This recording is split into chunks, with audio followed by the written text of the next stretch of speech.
welcome to a journey back in time. Tonight, we're diving into the archives of Golden Age radio to bring you a timeless classic. 21st Precinct.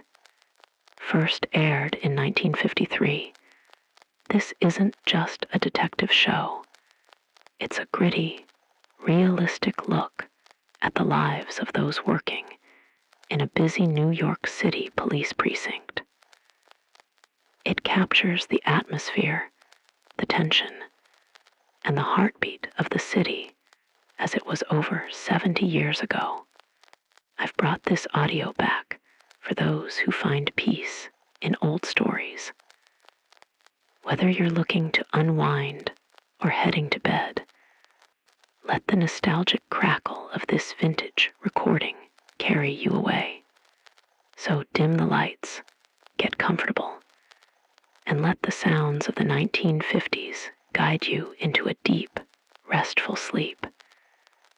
You're now entering the world of the 21st Precinct. Good night, and enjoy the show. 21st Precinct, Sergeant Klein. Well, who got bitten? Owl? 4. Where's the dog? You are in the muster room at the Okay. 21st Precinct, the nerve center. A call is coming through. You will follow the action taken pursuant to that call from this minute until the final report is written in the 124 room at the 21st Precinct. All right. You just wait right there in the emergency room. Yes, right there. I'll have an officer come over. Yes. Right away. 21st Precinct. It's just lines on a map of the city of New York. Most of the 173,000 people wedged into the 9/10 of a square mile between 5th Avenue and the East River wouldn't know if you asked them if they lived or worked in the 21st. Whether they know it or not, the security of their homes, their persons, and their property is the job of the men of the 21st Precinct. 21st Precinct, 160 patrolmen, 11 sergeants, and 4 lieutenants, of whom I'm the boss. My name is Kennelly, Frank Kennelly. I'm captain in command of the 21st. It was 3:55 p.m. when I came into the precinct house for my night tour, which would keep me on the job until 8 the following morning. As I signed the blotter, Sergeant Burns, who was filling in as desk officer, told me that acting superintendent of buildings of the department was in the house making a routine inspection. After I turned out the platoon, I went upstairs and found the acting superintendent of buildings on the 3rd floor. I called his attention to the cracked plaster in the hall ceiling on that floor, and to the fact that during the last winter the radiators failed to heat the floor comfortably. On the way down, I showed him the worn condition of the stairs from the 2nd floor to the back room, and as we came out into the muster room, I told him about the plumbing difficulties in the cells. Well, thanks, Captain. Do you have any idea when these repairs will be made? Well, there's a lot of work to do, Captain. There's nearly 100 buildings in the department, and most of them need work. Lots of work. Oh, yes, I understand that, but some need attention sooner than others, don't you think? Oh, yes, some do. That's why I'm making the inspection. Well, this muster room, for instance, it hasn't been painted since 1941. Did you realize that? Captain, you know I'd like to do everything, and I'd like to do it right away, but there's been only so much money appropriated. Well, it's been a pleasure, Captain. Sign the blotter and get on my way. A little bit behind schedule. I still have to visit the 23rd this afternoon. Where were you? Mr. Balney wants to sign the blotter, Sergeant Burns. Step on around the back of the desk, Mr. Balney. Right over here, Mr. Balney. Well, thank you, Captain. That one's got whiskers. I used to use it myself. Ring in on time. What's doing, Sergeant? Oh, nothing much, Captain. Except that young fellow over there is waiting to see you. Who is he, do you know? He says his name is Weald, Harold Weald. Said it was personal. I told him you were busy. He said he'd wait. He wouldn't tell either me or Sergeant Burns what was on his mind. Excuse me, Captain. Yeah, go ahead. 21st Precinct, Sergeant Klein. Well, thanks for all your courtesies, Captain. I'll try to get something done, I promise you that. Oh, what, ma'am? It's absolutely necessary, Mr. Balney, that we get sufficient heat up on the 3rd floor. No one can work up there. Listen, madam. Well, it's a long time until winter. Please, Captain. madam. Yes, it was a long time since last winter, too. That's when I reported. Madam, you have my word, Captain. There'll be someone here within 2 weeks. That's a civil action, madam. If he owes you money, we can't collect it. You better see your lawyer. I'll talk to that fellow that's waiting, Sergeant. Yes, sir. If you can't afford a lawyer, go to the Legal Aid Society. The Legal Aid Society. Mr. Weald? Yes, that's right. Captain Connolly? Kennelly. Oh, I'm sorry. Oh, that's all right. Well, what can I do for you? Well, listen, Captain, I'm sorry to bother you, but I got an awful problem. It's my kid. Well, what's the trouble? Well, she got bit by a dog. When was this? Friday morning. Where?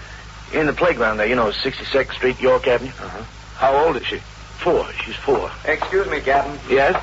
Division captain is calling in for you. Oh, all right. Thanks, Sergeant. I'll take it in my office. Yes, sir. Come in, Mr. Wheel. Yeah, thanks. Her mother takes her to the playground almost every day. Go ahead. Thank you. Have a seat there. I didn't think there was anything to it. Excuse me a minute. Oh, yeah, sure. Captain Kennelly. Hello, Denny. Oh, just fine. When? Well, just a second. Let me look at my chart. Yeah, I'm working Monday.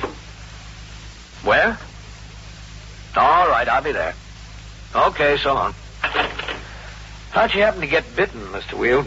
Well, I wasn't there personally. I was working. Mm-hmm. What do you do? Me, I'm a driver for the Ace Taxis. I should be on the job now, but I thought I'd better take off the afternoon and get this straightened out. Yeah? How bad was the bite? Well, bad enough, I guess. He got her in the thigh, He really dug in.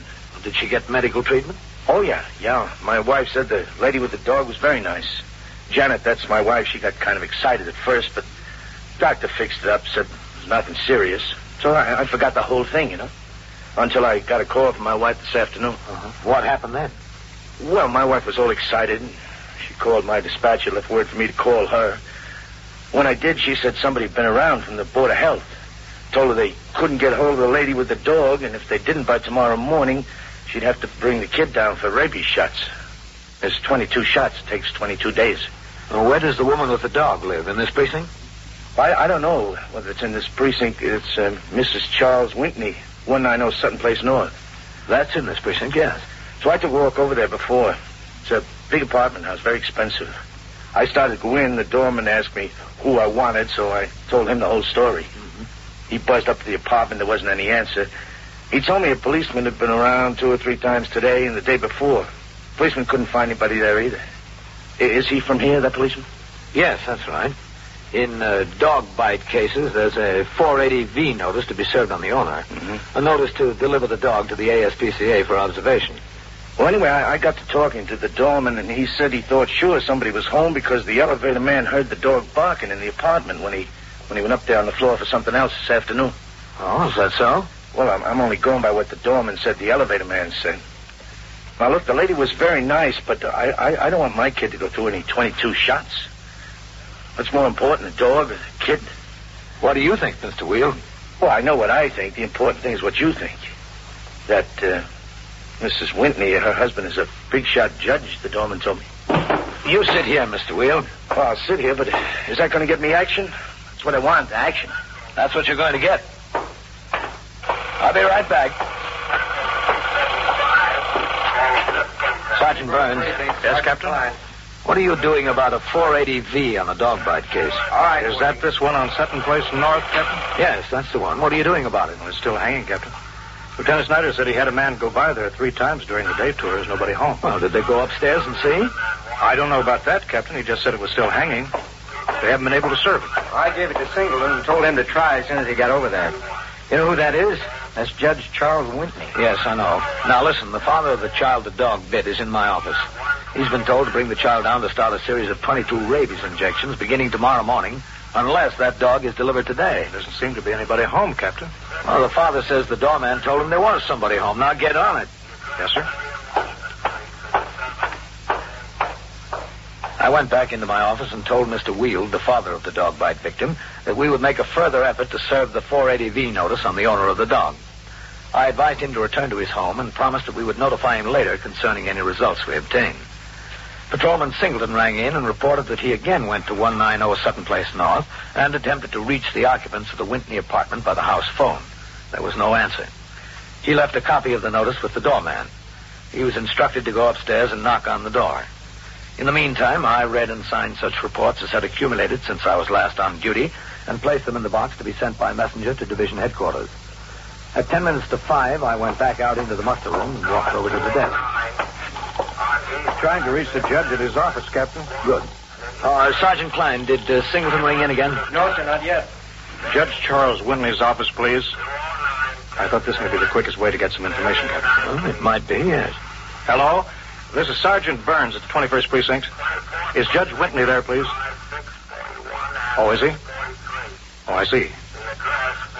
Well, when? Well, thank you very much. Oh, did Mrs. Whitney go with him? Uh-huh.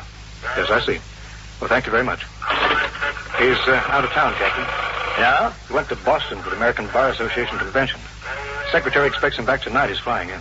Oh, did Mrs. Whitney go with him? No, sir, not that the secretary knows of. As far as the secretary knows, Mrs. Whitney's at home. I see. Look up the telephone number of their apartment and call over there. Yes, sir. 21st Precinct, Sergeant Klein. Their phone might not be listed, though. Yes, Singleton. What'd you find out?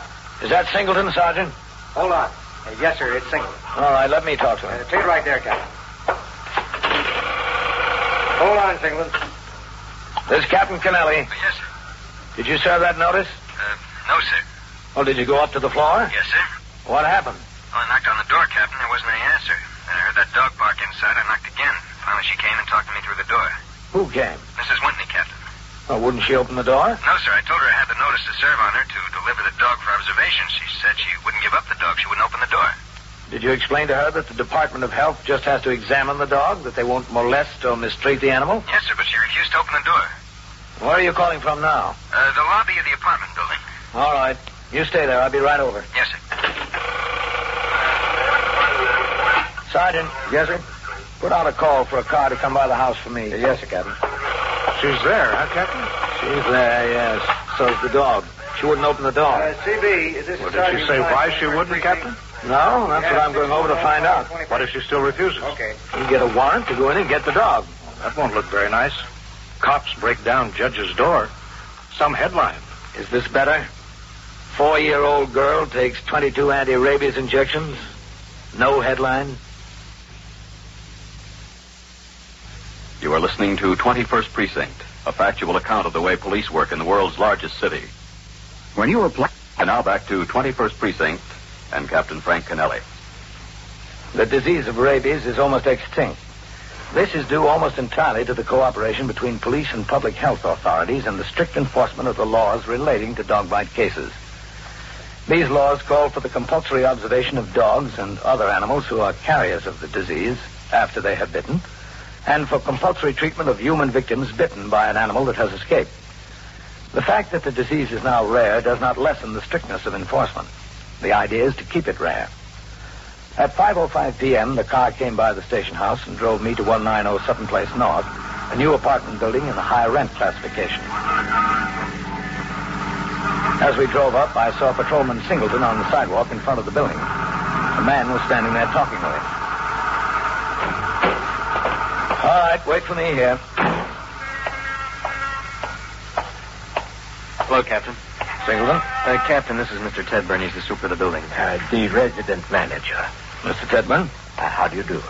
You've been waiting down here since you rang in, Singleton? Yes, sir. I really don't see what's all the excitement, Captain. Don't you? The Whitneys are respectable people. He's an important judge. To have policemen running through the halls over something like this, it's ridiculous. Mr. Tedburn, I've just been talking to the father of the girl who was bitten by that dog. If that dog isn't delivered for observation, that 4-year-old girl will have to start a series of 22 injections. Is that ridiculous? Well, I just want to save embarrassment is all. There's no embarrassment on our account. If she'd accept service with the notice, everything would be very quiet and simple. What kind of dog is it, Singleton? Well, the doorman told me a boxer, Captain. That is right, a boxer. Ah, big fellow, hmm? Yes, sir. All right, let's go up. Yes, sir. Do you mind if I come along also? I'd be glad to have you, Mr. Tedburn. You can see that we don't embarrass anyone.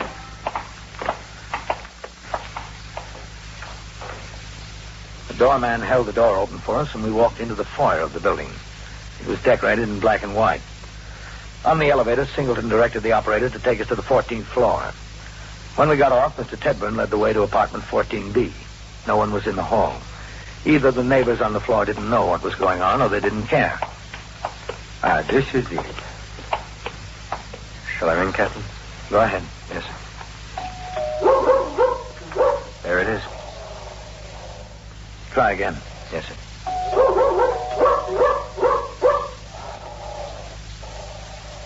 Mrs. Whitney, we're police officers. We want to talk to you. It is a wonder the neighbors haven't complained about that dog. He certainly does raise the roof, doesn't he? Mrs. Whitney! You know, Captain, I'm beginning to more and more see this thing from your point of view. Are you? Under these circumstances, I think I have a right to use my passkey.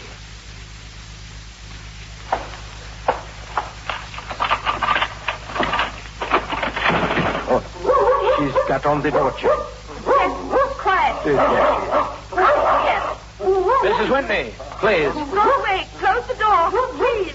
I want to talk to you, Mrs. Whitney. You can't take him. I won't let you. I'm not going to take him. I want to talk to you, that's all. Yes, quiet now.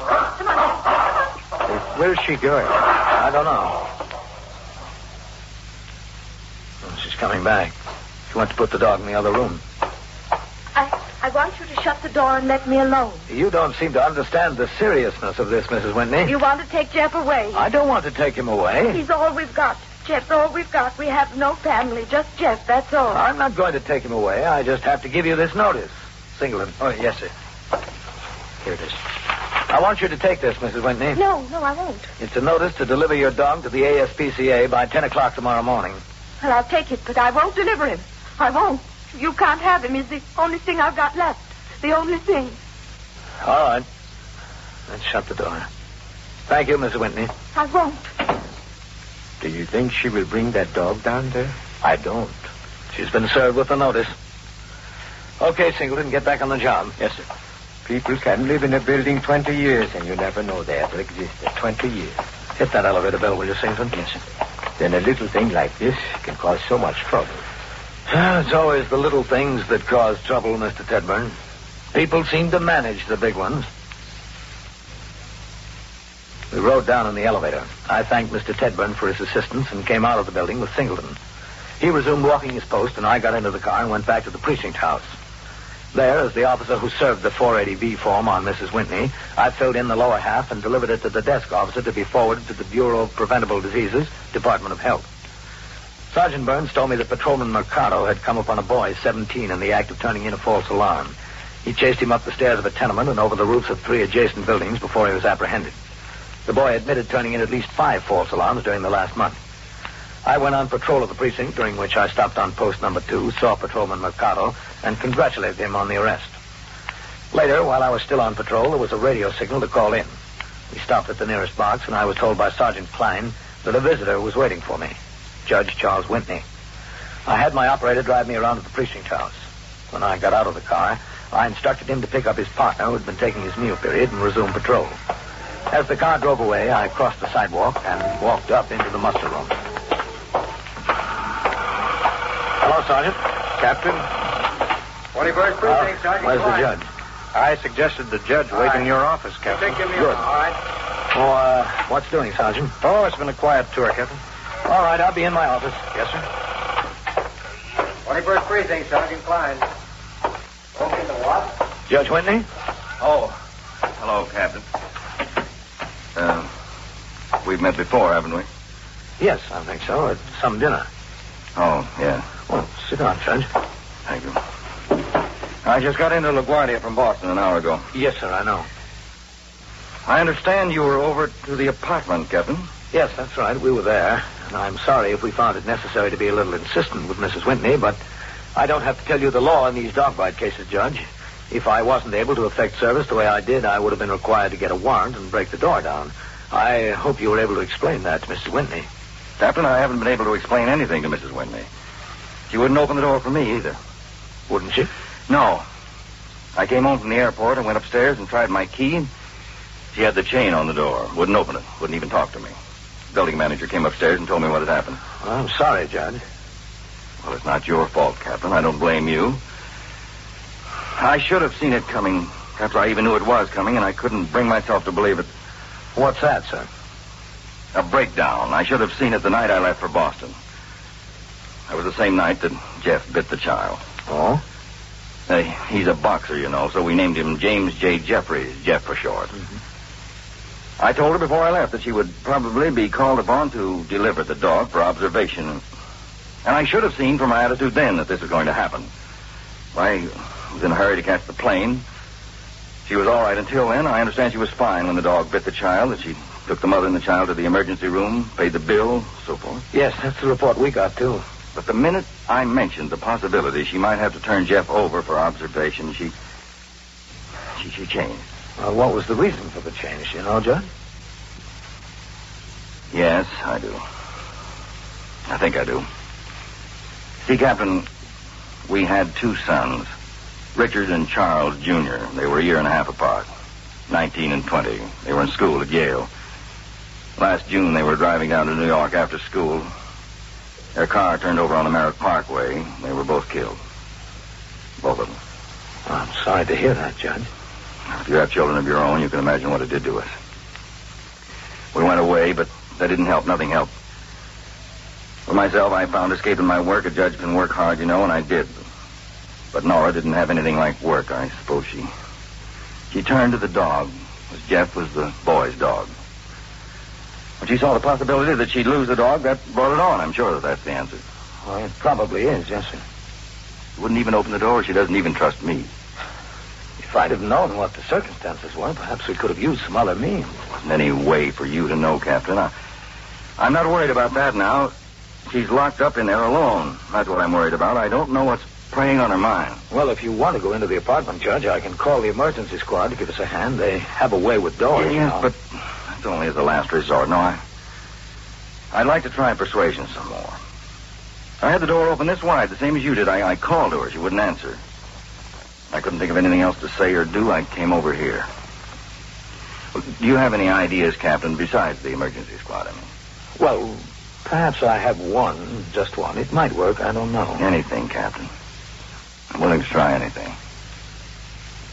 Judge Whitney was a forlorn-looking man as I left him sitting in my office and walked out into the muster room.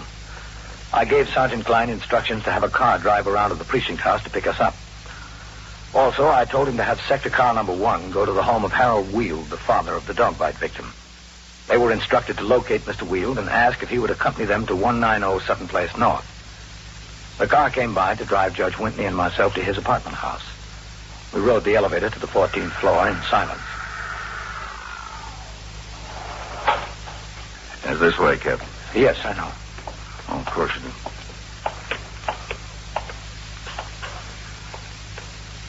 Well, I'd suggest you try your key again, Judge. Yeah, that's a good idea.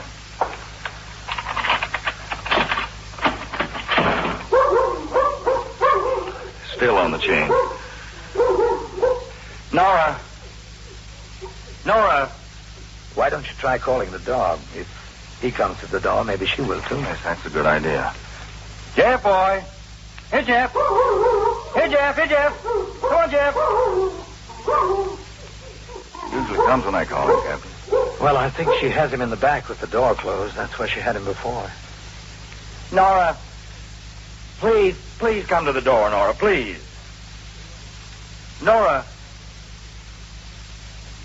Doesn't seem to be any use, Captain. Well, let me try. Mrs. Whitney. Mrs. Whitney. Now that way to your right. One of your men, Captain. Oh, yeah. Took us a little while to locate him, Captain. Hello, Captain. Judge Whitney and Mr. Wheel. Hi. How do you do? Judge Patrolman Singleton. How do you do? Pleased to know you, sir. He told me about all the trouble you've been having, Judge. I don't like to cause any trouble, but after all, my little girl... I think it's the other way around as far as trouble being caused is concerned, Mr. Wheel. Now, don't worry about that. Well, I think you better call the emergency squad, Captain. This isn't going to do any good. Try again, Judge. Once more. All right. Nora. Nora, please come to the door, Nora. Nora. I think she's coming. Please, close the door, Charles. Let me in, Nora. You've got to. Close the door and go away, Charles. Sweetheart, now, please. I'm not going to let you in. You're part of the law, too. You're on their side. Mrs. Whitney. Close the door, please. This is Mr. Weald. He's the father of the little girl.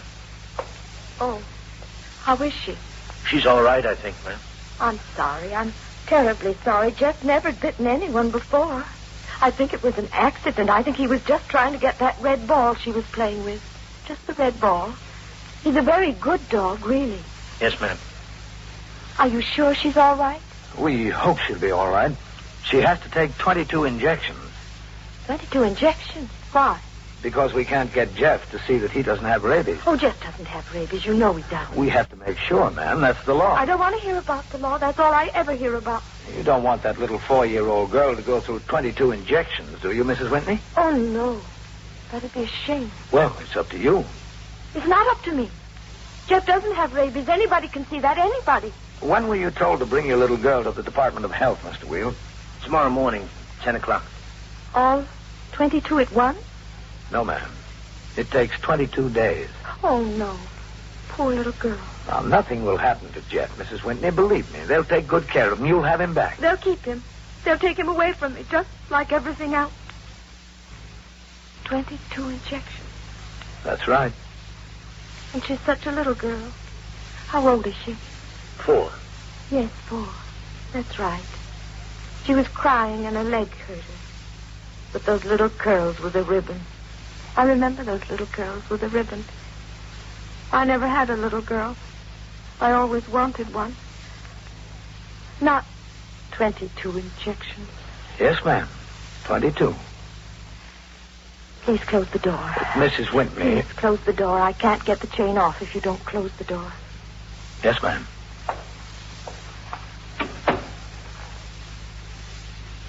What's she waiting for? All right. Take it easy.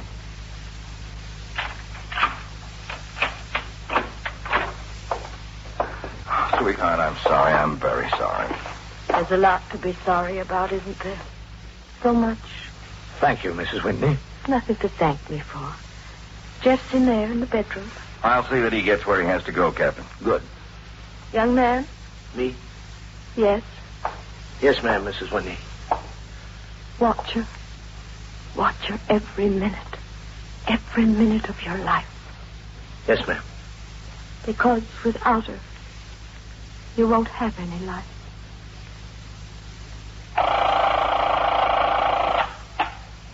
"21st Precinct, Sergeant Klein. He jumped, or he's going to jump? Where is he? On a ledge? Where is it? East 71? And so it goes, around the clock, through the week, every day, every year. A police precinct in the city of New York is a flesh and blood merry-go-round. Anyone can catch the brass ring, or the brass ring can catch anyone. 21st Precinct, a factual account of the way the police work in the world's largest city, is presented with the official cooperation of the Patrolmen's Benevolent Association, an organization of more than 20,000 members of the Police Department, City of New York. Everett Sloan in the role of Captain Kennelly. Featured in tonight's cast were Lawson Zerbe, Wendell Holmes, Bill Zuckert, Don McLaughlin, Barbara Weeks, Bill Lipton, and Donald Vane. Written and directed by Stanley Niss. Gaylord Avery speaking.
Sergeant Klein.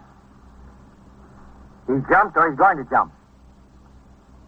Where is he? On a ledge? Where is it? E71? What floor? You are in the muster room at the 21st Precinct, the nerve center. A call is coming through. You will follow the action taken pursuant to that call from this minute until the final report is written in the 124 room at the 21st Precinct. Yes, sir. I'll send assistance right away. Right away. You just stay there, wait for the officers. Yes, sir. 21st Precinct. It's just lines on a map of the city of New York. Most of the 173,000 people wedged into the 9/10 of a square mile between Fifth Avenue and the East River wouldn't know if you asked them that they lived or worked in the 21st. Whether they know it or not, the security of their homes, their persons, and their property is the job of the men of the 21st Precinct. The 21st, 160 patrolmen, 11 sergeants, and 4 lieutenants, of whom I'm the boss. My name is Kennelly, Frank Kennelly. I'm captain in command of the 21st. I was working my day tour, 8 a.m. to 6 p.m.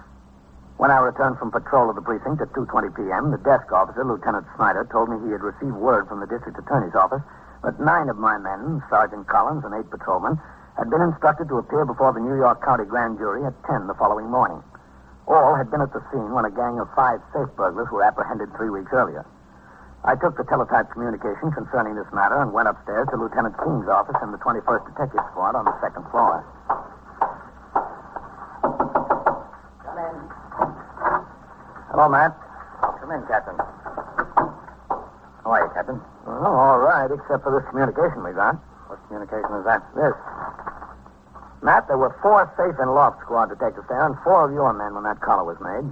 They don't need any of my men to make a case. For the trial, maybe, if it goes to bat, but not before the grand jury. I don't think so, Captain. All of those men are working the day tour tomorrow. Take 9 men away and it'll really knock a hole in my platoon. Well, that's a mistake, Captain. Some assistant down there probably told his clerk to get all the police witnesses to the grand jury, and he did. We'll get it straightened out. Come in. Captain, Sergeant Fry on PS calling you. Oh? He's on 1. Taking out my desk, Captain. Thanks, Coleman. Captain Kennelly. Sergeant Klein, Captain. How soon will you be downstairs? In a few minutes. Can you come right away, Captain? It's important. All right. I'll be right there. I left the 21st Squad and went downstairs through the back room where the attendant was sweeping up.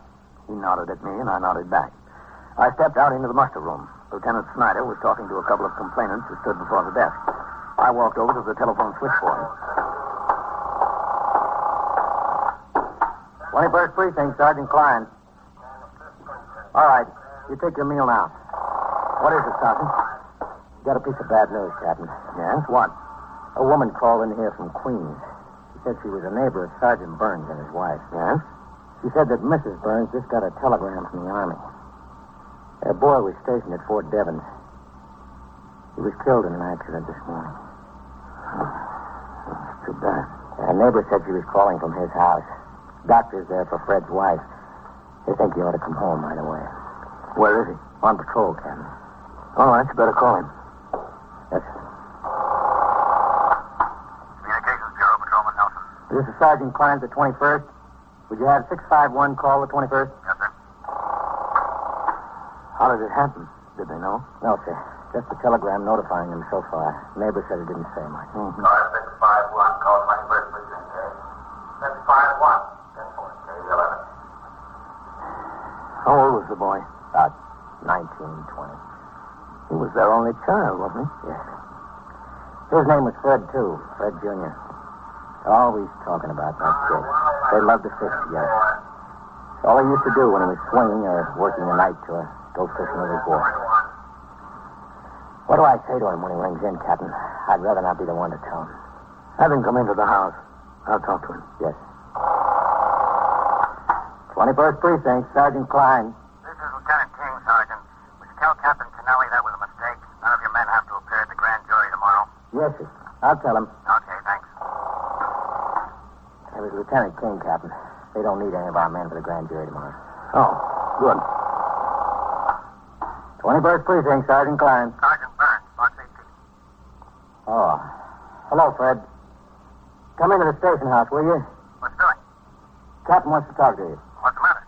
Just come in, will you? All right. Tell the skipper I'm on my way. I'll be on 5 minutes. And don't eat things that disagree with you. He's on his way, Captain. He'll be here in 5 minutes. Send him into my office. Yes. A large part of a policeman's job is conveying bad news. Hardly a day goes by that we're not required to notify a wife or mother, a father or husband that someone close is dead or sick or in serious trouble. These notifications are difficult enough when total strangers are involved. Telling a man you've known and worked with that his only son is dead is twice as hard. I waited in my office. I tried to read over a few of the reports that had accumulated, but my eyes turned automatically through the open door into the muster room. Finally, I saw Sergeant Burns walk in. He approached the desk, talked for a few seconds to Lieutenant Snyder. Sergeant Klein busied himself filing dated case cards. When Sergeant Burns crossed the muster room toward my office, my attention turned to the file of reports in front of me. Captain? Come in. Yes, sir. Shut the door, will you, Fred? Lieutenant Snyder says you wanted to speak, Captain. Yes, that's right. Sit down, Fred. Yes, sir. Yes, sir? I've got some bad news for you, Fred. What kind of bad news, Captain? A neighbor of yours called in. Nothing happened to Ruth. My wife's all right. She's all right, yes. It's your boy. What happened to him? The Army sent a wire. He was in an accident. He's dead. Yeah? I'm sorry, Fred. Are they sure? They sure it was Freddie? Well, all we know is what your neighbor called in and told us, Fred. That's all. How's this happen? What kind of an accident? Where? I don't know, Fred. Dear God. What am I going to do? How am I going to tell Ruth? She knows, Fred. The wire came to your home. Oh, yeah. Yeah. 19 years old, that's all. Just 19 years old. When he got out of the Army, he was going to try and get on the cops. I told him all the time, you don't want that. Get into something where there's more money. But it made me feel good that he wanted to get on the cops, like I was setting a good example. Well, sit still, friend. Thanks, Captain. Thank you. You stay in here. Poor Ruth. Oh, there's a doctor with her, Fred. She'll be all right. Oh, yes, that's good. It's going to be kind of rough on her. She's got nobody else besides me and him. That's all she's got, Captain. Just me and him. Just me now. Just me. You stay in here, Fred, or if you want me to stay with you. No, sir. That's all right. You don't have to stay. All right, Fred. Whatever you want. What I want, I gotta have. I'll be outside. Yes, sir.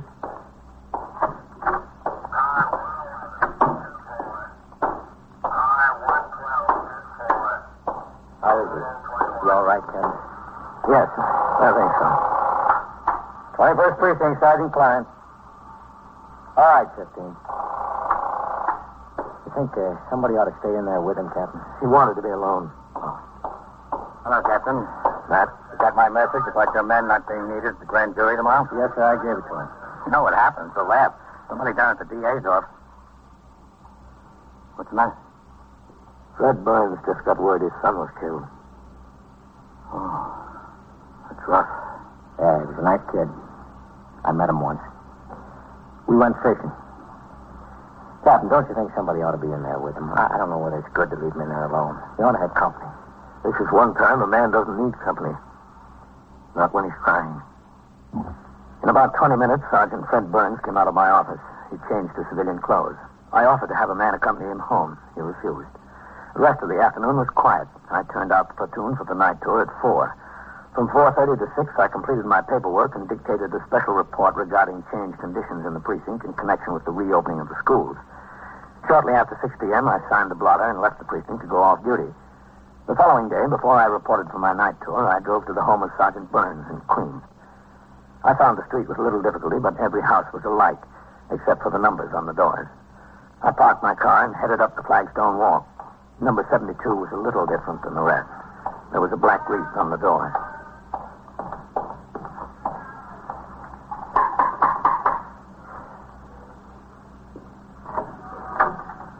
Hello, friend. Oh, Captain. Come in. Thanks.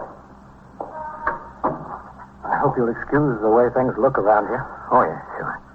With all that's happened and Ruth so broken up, there hasn't been much chance to get things straightened out. They brought him home late last night. For a while, she's all right, Captain, and you know, I can't blame her. I feel that way myself. I understand. Ruth, this is Captain Kennelly. You have my deepest sympathy, Miss Burns. It's awful. It's awful. Yes, ma'am. Captain? He was going to be 19 next month. Raise a boy and see him like this in your own living room. He just got made corporal just the day before. Army sent that flag along with him, having 2 soldiers come over for the funeral. Army's been very nice about the whole thing. CO called me up on the phone last night and told me how the whole thing happened. Would you like a cup of coffee, Captain? No, thanks. There's some on the fire in the kitchen. No, never mind. I think I'll have some myself. I haven't had a thing hardly since I first found out. Would you come in the kitchen with me? Sure. I'm just going in the kitchen, Ruth. I'll be right back. She's in bad shape. She's in terrible shape. I don't know how she'll be able to get through this, Right in here, Captain. You sure no coffee? No, I don't think so. 19 years old. That's all. Just 19. It was a hit-and-run driver that did it. Yes, I know. Lieutenant Gorman told me when I called the station house. Oh, yes, he was here last night. Well, sit down, Captain. Yes, he and everybody from my squad, everybody to a man. That makes you feel good. As good as you can feel. Did they get the driver? No, it was in town. You see, Freddie was made corporal, and the next night he got a pass, went into town to celebrate. You know how a kid is. Everything calls for a celebration. Yes, I know. He had this other soldier with him, and they went out and celebrated. I guess they had a beer or two. I don't know. He wasn't much of a drinker, just a beer or two. That's all he'd ever touch. Anyway, they were walking back to get the bus for camp. I guess he stepped out into the street, and this car came along fast around the corner. The other boy got out of the way, all right, but Freddie didn't. Did the other boy get a look at the car? Yeah, he got a look at it. He said it was a black two-door. That's all he could see.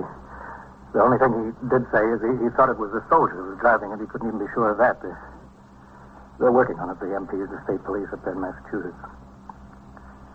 I hope they get the guy. You sure no coffee, Kip? No, thanks. I hope they get him. I raised that kid from nothing to 19 years old. I put about half of me into what's laid out there in that living room. Whoever it is, I want him to pay.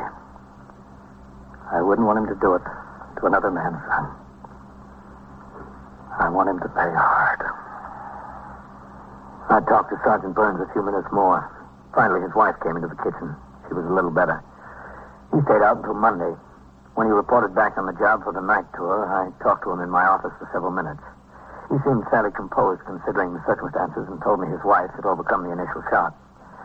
After I turned out the platoon, I met with a committee of 3 Lexington Avenue merchants who complained of high-pressure solicitation of funds by little-known charitable organizations. I referred them to the Department of Welfare and phoned for an appointment for them to see the deputy commissioner the next day. At 5:30, I went on patrol and returned to the precinct house at 7:10 p.m. and walked over to TS. A couple of messages for you, Captain. Yeah? And there's someone waiting for you. Who's that? Well, he said he was with Take the call, Sergeant. Yes. 21st Precinct, Sergeant Klein. Where is that? Yes, ma'am. We got a call on that from someone else a few minutes ago. The officers are on the way over. They should be there any second. You're welcome, ma'am. What's that, Sergeant?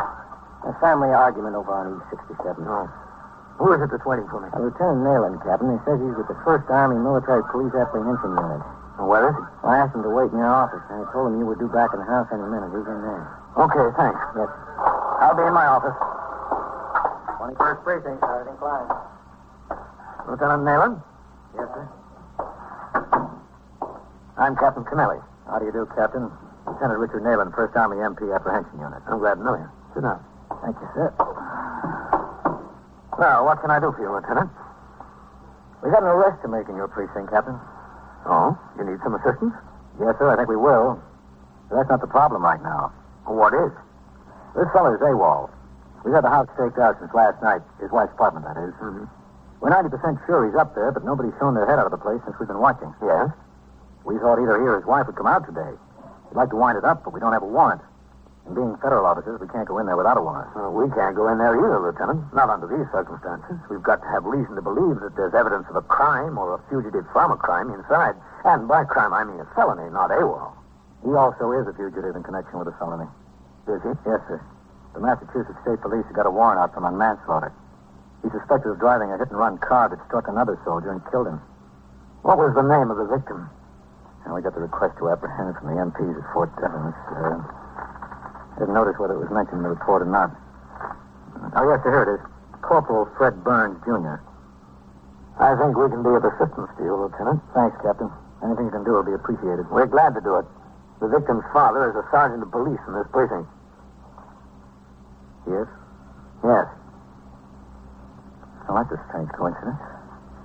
It doesn't happen every day. It's funny. I'm sorry. I guess funny is not quite the word. I told the MP officer the case was properly in the province of the detectives, and I took him upstairs to Lieutenant King's office. There, he said the suspected soldier's name was John Escher, private, first class, age 22. He said that Escher had a 24-hour pass on the same night Corporal Burns was run down. Escher borrowed a car from a friend. He returned it early the next morning. There was a large dent in the front right fender, and the headlight was smashed. Escher failed to report for duty the following day and had been AWOL since.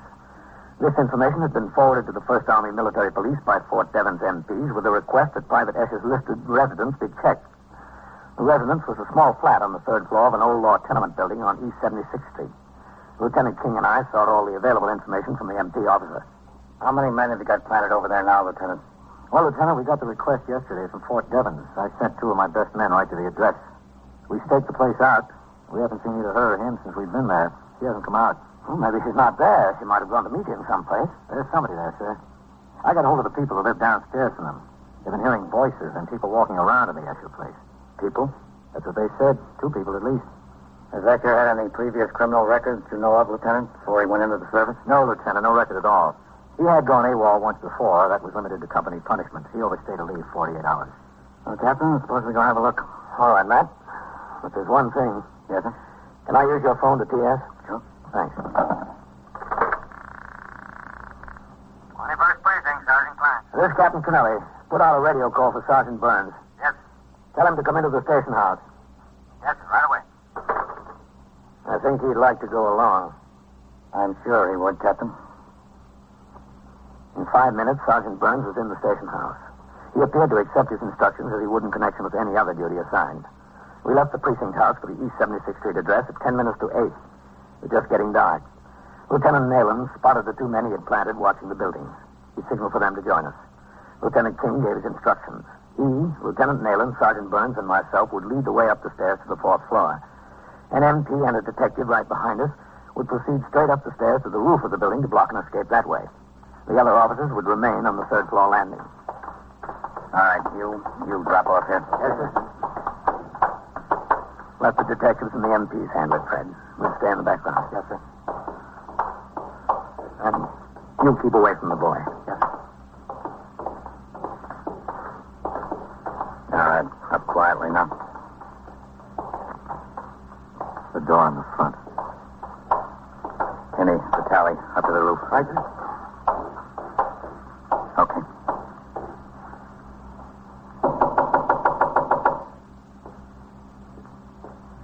They're in there, I hear them.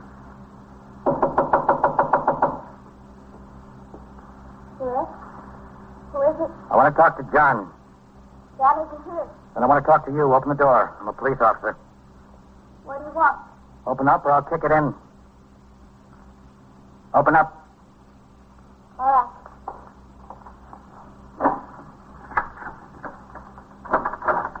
Where's John? He's not here, Honor. Isn't he? All right. He is. But please, he's scared. He's scared half to death. He told me about the accident. He did. He said he didn't see that soldier. It wasn't his fault. It really wasn't. Why didn't he stop the car? I don't know. Where is he? He don't know why either. He just didn't, that's all. Where is he? In the bedroom. Is he armed? Does he have a gun? No, he doesn't have a gun. All right. Wait a minute, please. I don't know what's the matter with him. He's sick, I think. He came home and he wouldn't leave the house. He wouldn't let me leave, not even for food. He hasn't had a thing to eat all day. He's sick. I know he's sick. All right, you stand there. You take care of her. Let's get him. John, open up. No. Stay away from that. Open the door. Stay away, I'm telling you. He said he'd jump out the window. That's what he said. John? All right, let's push it in. Give me a hand. Okay, Lieutenant. Go on, friend. Yes, sir. Together. Now. Stay away. Again. Now. Once more. Quick. Don't come any closer. Get out of that window, boy. What are you trying to prove? Don't come any closer. I'll jump. I swear I'll jump. That's 4 floors down to the street. I know what it is. Don't come any closer now. I'm warning you. Don't. Now, look, John. Stay where you are. Well, he really will. He told me he would. We can stay here all night, John. We've got all the time in the world. Stay there if you want. If you come any closer, I'll jump. I swear I will. Ring in for ESD and an ambulance. Tell them what we've got. Okay, Kevin. Come out of that window, boy. Get some sense. No, I'm not. This isn't so bad. Not worth dying over. Isn't it? Can I talk to him, Captain?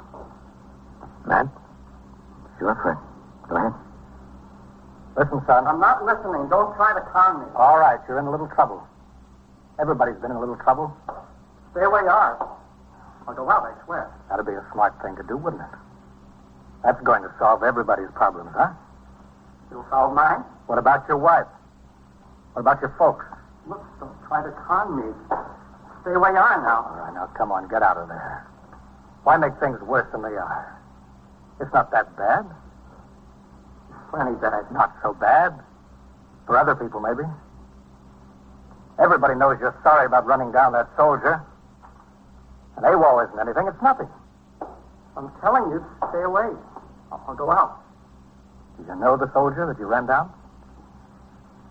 No, I didn't know. Well, then what are you worried about? Come on out of the window. You're throwing your life away over something that doesn't mean a thing to you. You'd probably get out of this whole thing anyway. It was an accident. Kid stepped off the curb. Right in front of you. He did. He did. I had the light with me. It wasn't my fault. I didn't even see him. I just got a little excited, that's all. Just a little excited. All right, now, come on. Let's sit down and talk about it, John. Just tell us about it. What'll they do to me? Nothing much. Take my word for it. What's your guarantee? I don't have any guarantee. You'll have to take your chances. But look at the chance you're taking going out the window. All right. Now close the window.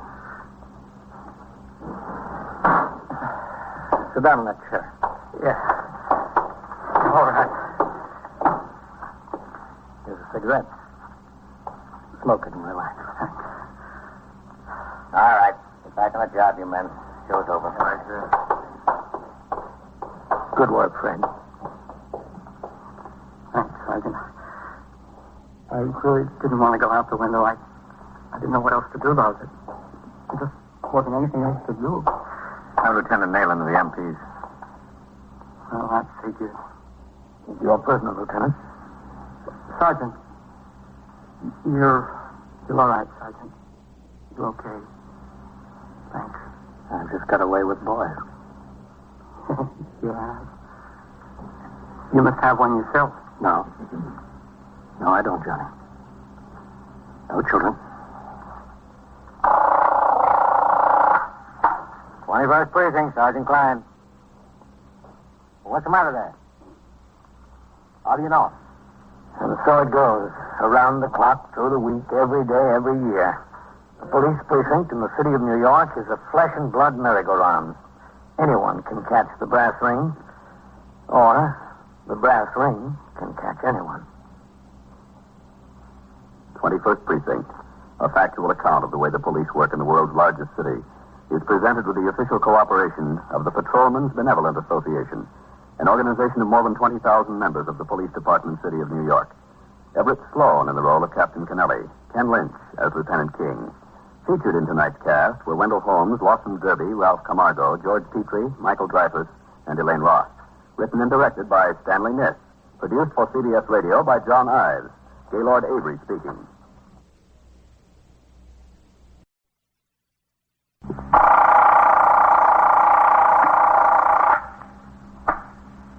"21st Precinct, Sergeant Klein. What's the matter with him? How do you know he's dead? From what? Where is this?" You're in the muster room at the 21st Precinct, the nerve center. A call is coming through. You will follow the action taken pursuant to that call from this minute until the final report is written in the 124 room at the 21st Precinct. All right. You just wait there for the officers. No, right there. I'm sending him now. You just wait there and show them where he is. All right, thank you.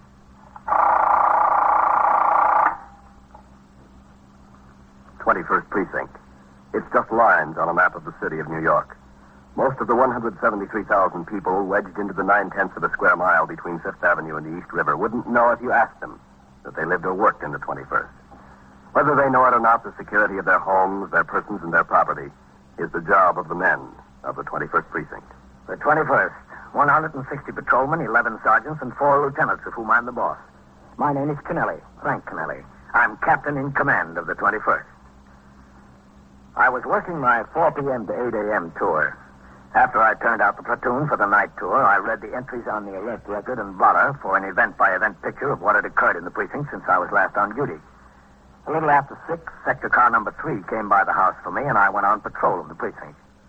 When I returned to the station house, Lieutenant Gorman, the desk officer, told me things were quiet. I walked around the corner to a spaghetti house for my meal, which I finished at 8:40. Oh, hello, Captain. John, how are you? I didn't know you were in. If I did, I would have come over to the table. Said hello. Oh, I was sitting in the back. 125 on 4 cents package.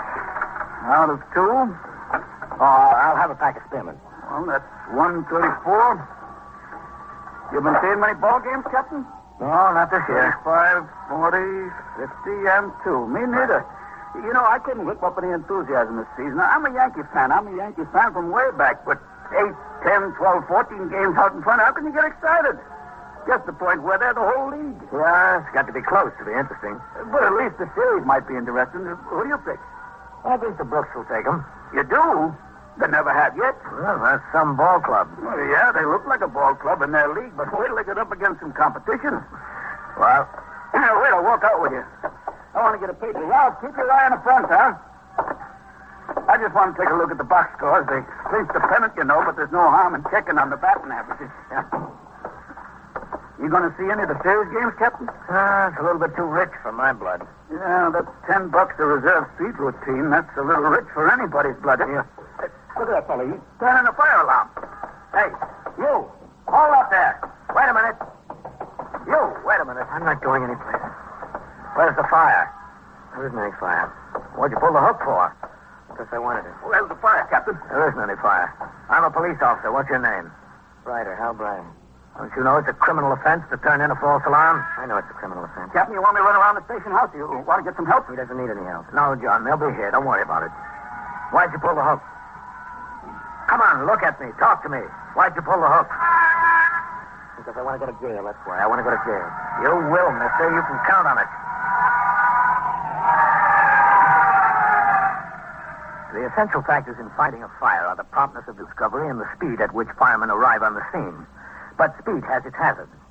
As many or more firemen are killed and injured in accidents occurring while responding to alarms as in the course of fires themselves.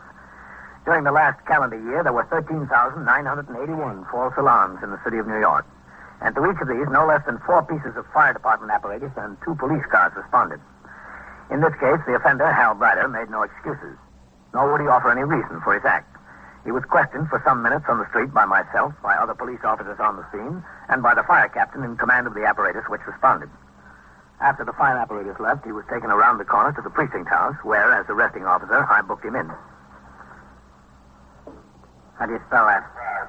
B-R-I-D-E-R. Any middle initial? E. Hal E. Bryan. How old are you? 21. Where do you live? I live at 734 East 81st Street. What apartment number? 2B.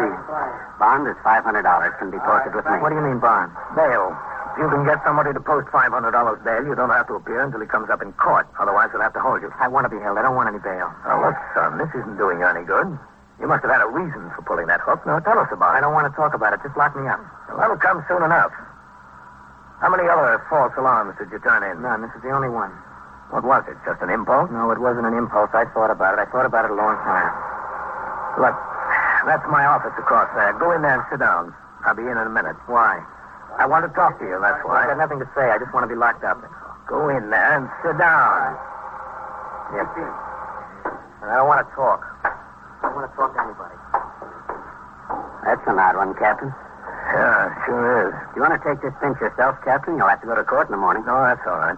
Well, what's the matter with that guy, Captain? Maybe he likes to hear sirens. I give him a boot. Do you see his eyes?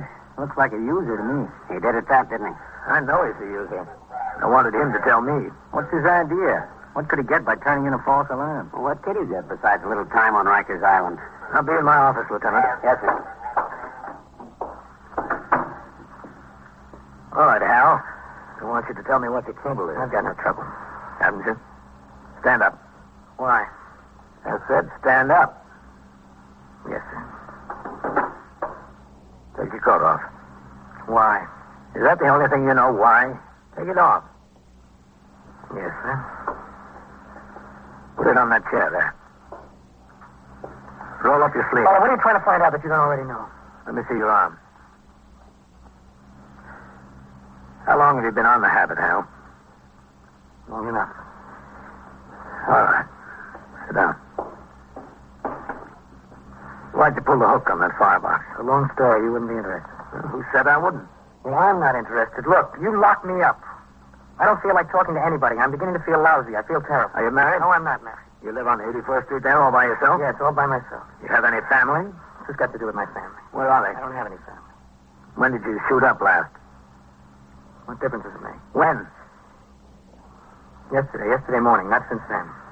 Who's your connection, Hal? Got no connection. You must have been getting it someplace. Where? I don't know anything. If you don't know anything, Hal, we'll teach you a lot around here. Who are you calling? 21st Precinct, Sergeant Klein. Sergeant, ring upstairs to the detective squad and see if we can locate Lieutenant King. Yes. And ask him to come into my office for a minute, will you? Yes, sir, Captain. What do you need him for? If you're a narcotics user, Hal, it's his job to find out who sold it to you. Why'd you pull that fire alarm? I don't think you'd understand. Maybe I would. Why don't you try me? I told you it was a long story. It's cold in here, you know that? It's awfully cold in here. Now I'm beginning to feel terrible, really terrible. I'm sick. Put your coat on. Yeah, thanks. That ought to help a little. You work, Hal? You got a job? Yes, I did have. I did have until the day before yesterday. What happened? I got fired. Why? Why do you think? How'd you get the habit? You should have known better than that. You look like an intelligent boy. I'm very intelligent. Top 10 in my class. A big deal. How'd you get hooked? Well, it was this girl. What's her name? It doesn't have anything to do with it. I thought I could kick the habit anytime. First it was just once in a while and maybe 2 or 3 times a week, and then it got to be a regular fix every day. Every day. Where is this girl? I don't know where she is. I lost track of her someplace down the line. I don't know what happened to her. I haven't seen her in 5, 6 weeks, a couple of months. Listen, I gotta loosen my tie, Captain. It's getting awfully warm in here. You don't mind if I loosen my tie? No? Go right ahead. Thanks. But I was buying 2, 3, 4 caps a day. See, I had a good job, but it was beginning to cost me $40, $50, $60 a week to support the habit. It was too much. It was way too much, and it was getting so I couldn't get halfway through the day. I imagine you couldn't. And when they fired me, there I was, with no money, owing everybody, not a chance in the world to get another job, and it kind of brought me to my senses. Did it? So I told myself, Hal, you're going to kick the habit. You're going to kick it right now. So I went home. You know what I did? What? And I went to the drawer and I got the works. You know, the needle and the cotton and everything. Mm-hmm. Well, you know what I did with them? I broke them up and I threw them down the toilet. I said, Hal, that's all, boy. You're through. That's all. So I started to sweat it out. I stayed around the house. I didn't leave. And then I started to dry up. Just dry up. This cold turkey is awful. You know how sick I got. I told myself I was going to sweat it out, and I was sweating, too. I really was. Anyway, I had a bottle of whiskey there. I thought maybe that would help, get me over the hump, so I soaked it down. And I soaked it down. Anyway, I got stinking past that drunk. I just passed... Listen, is there a window open, Captain? There's an awful draft in here somewhere. No window open.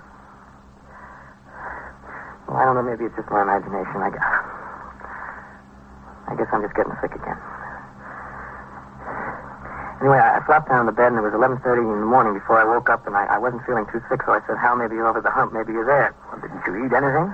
No, I wasn't hungry. I wasn't hungry at all. I just got into one chair, and I moved to the next one, and I take my shoes off, and I put them back on, but I was going to sweat it out. I made up my mind I was going to sweat it out. But you didn't. No, I didn't, Mike. I shot up about 8:30 last night. Well, that was last night. What about today? Well, I didn't give up the idea of kicking the habit. I figured I'd make it because it cost me my last $6 for the 3 caps the night before. See, I didn't have a cent left, so... Well, anyway, I didn't care how sick I got. I really stuck it out. Till about 8 o'clock. And then I thought I'd better go out and get some air. See, that's what I needed, some air. So I went down the street and I started walking, and it was getting worse all the time. It was just worse and worse. And I walked by where my connection hangs out. I just walked by. See, I didn't even stop. You didn't have the money. Well, that's true, but I went right by him anyway. See, I was feeling terrible. It was real bad, and I walked down the street and I saw this car. And you know, it was in the back seat. There was a fur coat. And all kinds of things kept going through my head. Hal, get the coat, put it in soak, get money for a fix. Well, you know, I walked around the block 3 times past that car, and the last time I stopped, and I was just about to open the door, see, and I stopped, and I said, Hal, what's the matter with you? You know what you're doing? This is what you said wouldn't happen to you. You're not going to be a thief like everybody else on the habit, so I just walked some more, and I thought, Hal, if you're in jail, it's cold turkey, and there's no questions asked. So you pulled the hook on the fire alarm? Yeah, that's right, I pulled the hook. To get in jail? Yes, sir, to get in jail. Well, Hal, that's the only thing you were right about. Upstairs together to wait arrival of detectives from the narcotics squad who would interrogate the boy in an attempt to learn his source of the drugs. At 9:30, a car came by the precinct house and took me down to 86th Street and York Avenue, where one of the candidates for mayor in the forthcoming election was speaking to a rally. The crowd was neither large nor disorderly. After the rally broke up, I resumed patrol of the precinct. At 11:30, I returned to the precinct house. As the sector car drove away, I walked up the worn front stoop into the muster room. 21st Precinct, Sergeant Klein. Hello, Captain. Sergeant? All right. 11. Yeah. Now, watch it there, Captain. Huh? Ain't sweat. The Mendicant squad just dumped 6 moochers in here. Were they picked up in this precinct? Yes, sir. Seems there was a migration from the Bowery. They came up in a lump. Oh, Captain. Yes? There's a young woman waiting for you. No? Where? She said she'd be right back. She asked if there was a phone here that she could use, and I told her there's no public phone in the precinct house. She'd have to go to the candy store down the block. Who is she? She's the sister of that boy who turned in the false alarm. Oh. How about him? What happened? He's back in the cells, Captain. A couple of men from the narcotics squad showed up and talked to him upstairs. Nat King came down with him. He said they're through with him, to lock him up. And did she talk to her brother? Yes, sir, when the detectives brought him downstairs. She talked to him for a while in the back room. Then she said she'd like to wait for you. See if you can get me Lieutenant King on the phone, will you? Is he upstairs? Yes, Captain, I think so. Excuse me. Yes, sir. Step right up to bed. What can I do for you? I want you to send a policeman home with me, will you? What's the trouble there? Well, I tell you, my landlady won't let me into my room. Why not? Well, she claims I'm 2 weeks behind in my rent. She said I'm locked out till I pay up. Well, are you 2 weeks behind? Well, it's not the point, is it? The point is that she have a right to keep my clothes. That's not our job to get your clothes back, mister. That's between you and the landlady. Lieutenant King's on his way downstairs, Captain. Okay, well, thanks. Excuse me. Oh, that's all right. I didn't mean to interrupt you. No. Well, can't you send somebody over there so she'll be at least reasonable? I don't care about the room. I can get 1,000,000 rooms, but I want my thing. That's a civil action, mister. You'll have to get out a summons on her and let the magistrate work it out. Well, I owe her the rent, all right. That would count against me, wouldn't it? Oh, there's Lieutenant King, Captain. Okay, thanks. Well, the point is I don't have a clean shirt to wear to work tomorrow. Matt? Hello, Captain. How did you and the narcotics squad make out with that boy? Well, I came uptown to talk to him. I had him in my office for nearly an hour. Not so good with him. No? No, sir, he wasn't carrying. Didn't have a thing on him. While they were talking to him, I sent Novak and Howard over to have a look in his room. They couldn't find the works or any junk over there. Well, he told me he disposed of the works. Yes, I know. He wouldn't open up to us about his connection. But from what he told you about where he was walking, right by his connection, he said. Yeah, that's right. And from where he saw the car and from where he pulled the fire hook, they've got a pretty good idea on just about the location his connection hangs out. They're checking around to see if they can spot him. Well, what about the boy, meanwhile? Well, there's no narcotics case against him, Captain. They thought the best thing to do was go ahead and charge him with a false alarm. Might get 6 months out of that. Couldn't do much better, even if they did have a case. Okay, Matt, thanks.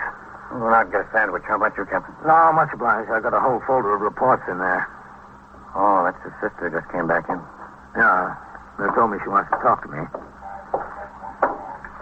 This is Rygate. This is Captain Kennelly. How do you do, Captain? How are you? I'll be back a little later, Captain. Okay, man. See you then. They said you wanted to talk to me, ma'am. That's right. If you have a minute. In my office. Yes. All right. I suppose you know it's about Hal. Yes, I know. Mrs. Rygate? Yes, that's right. Mrs. Joan Rygate. You want to have a seat there? Yes, thanks. How did you find out about this? Well, I have a friend that lives in the same building as Hal. Right across the hall, as a matter of fact. Mm-hmm. When the detectives came to look in his apartment before, my friend called me on the telephone. They told my friend that Hal was arrested. He was over here. Where do you live, Mrs. Rygate? In Hempstead. You know, Long Island. Mm-hmm. Well, my husband stayed with the children, and I took the car and drove on in. I don't know what I could do, but I came anyway. Did you know your brother was a narcotics addict? No, I didn't. Not until tonight. Didn't you know something was wrong? Well, not exactly. We haven't seen him all summer, not since the middle of June. He used to come out to the house every other week or so. He likes the kids. He just adores them. Well, I thought he was busy and didn't have time. You know how it is. How bad is it, Captain? You read about people getting cured. I was just wondering what he can do. What I can do. Well, anything can be done. It's up to him. Yes, I know. Well, we don't have much money. My husband has a small store out there. He's just getting started in business. We don't have too much, but anything I can do to help out, I'll be glad to. What about your parents? Where do they live? In Jersey. My father's dead. My mother remarried. She remarried a man with 3 young children. He couldn't go there. That would be impossible. I don't think she'd want him. I don't think she ever wanted him. Either of us. It's funny. She didn't want either of us, and now she's got 3 that aren't even her own. You were saying he could help himself. How can he do that? Well, the public health law dealing with narcotics states that an admitted narcotic addict can have himself committed and subjected to treatment. Oh, that would be good, but where would that be? In a hospital? That's right, in the city hospital. Oh, the hospital wouldn't be so bad. He's locked up back there now. He's never been in jail before in his life. Never. The sergeant out there told me that his bail is $500. For $500 bail, he can get out. Well, what do you mean? You put up $500 or the city keeps the $500 or what? Well, he's just put up as surety that he'll appear for his trial. Oh. I never knew exactly what it meant. If he appears for the trial, the bond is released. But I don't think he wants to be released on bail. That's why he pulled the fire alarm, to get in jail. That's what he told me, too. He wanted to get in jail where he'd be away from it. But where he couldn't possibly get it. He said he didn't care what happened to him. He didn't care how sick he got. Well, what did you want with me, Mrs. Rygate? I just wanted to find out what I could do. I just want to know what's best. What's best for Hal. I think the best thing would be if he'd subject himself to treatment and help the detectives with what they want to know. Oh, no, he wouldn't do that. I know he wouldn't. He told me that the people who sold him the dope were helping him out. That's all they were doing. They were helping him out when he was in trouble. Yes, they help everybody out, especially themselves. The rest of the night was quiet in the precinct. At 7:45 a.m., the patrol wagon arrived to take the prisoners arrested during the night to court. Among them were 2 cat burglars and a parole violator who would be taken downtown to 100 Center Street to felony court. The 6 Boweryites arrested on their uptown mooching expedition and Hal Brider were taken to Arrest Part, Midtown Magistrates Court, 153 East 57th Street. At 8 a.m., I turned out the platoon, signed the blotter, and left the precinct. I had breakfast, called Ellen. Told her I had to go to court and would be home late. I window shopped on 5th Avenue and on 57th Street till 5 minutes to 10 when I walked into the courtroom. There were fewer spectators than people inside the rail, police officers, attorneys, bondsmen. The prisoners were guarded in the barred room off to one side. As the jail docket is always called first, the assistant district attorney told me my case would be through early. The magistrate entered and court was called to order. The first case was on a charge of assault from the 17th Precinct. The complaining witness had lost much of his enthusiasm overnight. I'll dismiss the charges for lack of evidence. Case dismissed. You can go. Order, please. Order, please. Hallie Brider to the bar. Hallie Brider. Yes, that's right. Right over this way. Is the arresting officer in court? Captain Kennelly? Captain Kennelly in court. Yes, I'm here. Hallie Brider, you were charged with violation of Section 1424 of the Penal Law. Are you represented by counsel, young man? Sir, I don't need a lawyer. I'm guilty, Your Honor. I can't take your plea here. All I can do is set bail and bind you over to special sessions. Your Honor. Yes, Captain. This man is a narcotics addict. He admitted it to me. I think the district attorney would be willing to go along with a suspended sentence if he'd allow himself to be committed for treatment. Is that true, young man? No, sir, I'm all right. I don't need treatment. I don't want it. Now, look, boy, get some sense, will you? Look, there's only one place to kick it. That's jail. That's where. If you think that's easy... I know it's not easy. You think I'm having an easy time now? I'm sick now. I'm sick already. I can't commit him, Captain, not unless he makes a voluntary application. Yes, I know, Your Honor. I'm not going to volunteer. A bail on the charge is set at $500. Remand for special sessions. This way. All right.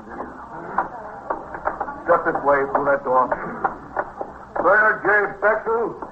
Bernard J. Bexel to the bar. As a result of his failure to make the $500 bond, Hal Brider was taken to the Tombs to wait his trial in Special Sessions Court on charges of turning in a false alarm. Before I left, I stopped in the detention pen to talk to him. He was convinced that the answer was to sweat it out in jail. Cold turkey, as he called it. Symptoms typical of the withdrawal from narcotics had overtaken him. His eyes were watery. His head hurt. He was alternately hot and cold. He was genuinely ill, but he was determined. I left the court building and got a subway for home, not due back on the job until 8 the following morning. When I got to the precinct house the next day, I signed the blotter and turned out the platoon for the day tour. There was a teletype communication addressed to all precinct, division, and borough commanders to report in the lineup room at police headquarters, 240 Center Street, at 10 o'clock that morning. The meeting concerned police assignments in connection with the registration of voters and the subsequent election of city officers. The meeting lasted until 12:15. On the way uptown, just as we were entering the 21st, a signal 32 came over the air. The address, 734 East 81st Street, ambulance responding. I told my operator to make the run. When we pulled into the block, I saw the two Spectre's car, the sergeant's car, and the ESG car were on the job.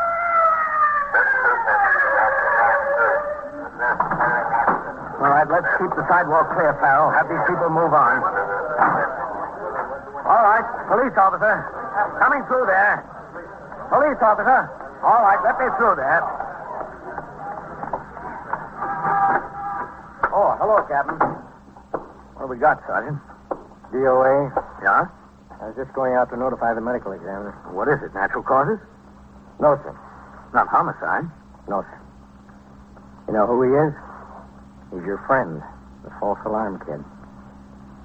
Where is it, Sergeant? Top of the stairs, Captain. I'll walk up with you. Lieutenant King is here. Oh? Is he? Yes, sir. How did it happen? Lieutenant King says it looks like an overdose. There was a hypodermic needle and 4 or 5 empty capsules around. How did he get out of jail? I thought he was going to sweat it out there. And his sister is here. She told me she went his bonds. Oh. Right in there, Captain. He's in there. She went down to visit him at the Tombs yesterday afternoon. She paid a bondsman $25. He got out last night. In there.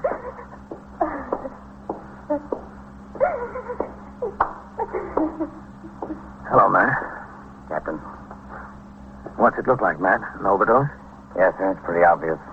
He wanted to make up for a little lost time. He's lost plenty of time now, hasn't he? He sure has. Did you find him, Matt? No, sir, but I was on my way over here. We got his connection during the night. I called down to the Tombs. They told me the boy was released on bail.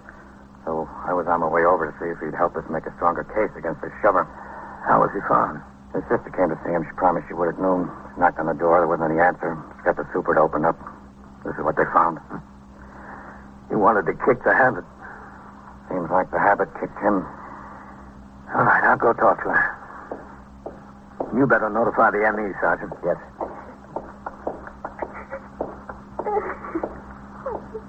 Mrs. Reigate? It didn't have to happen.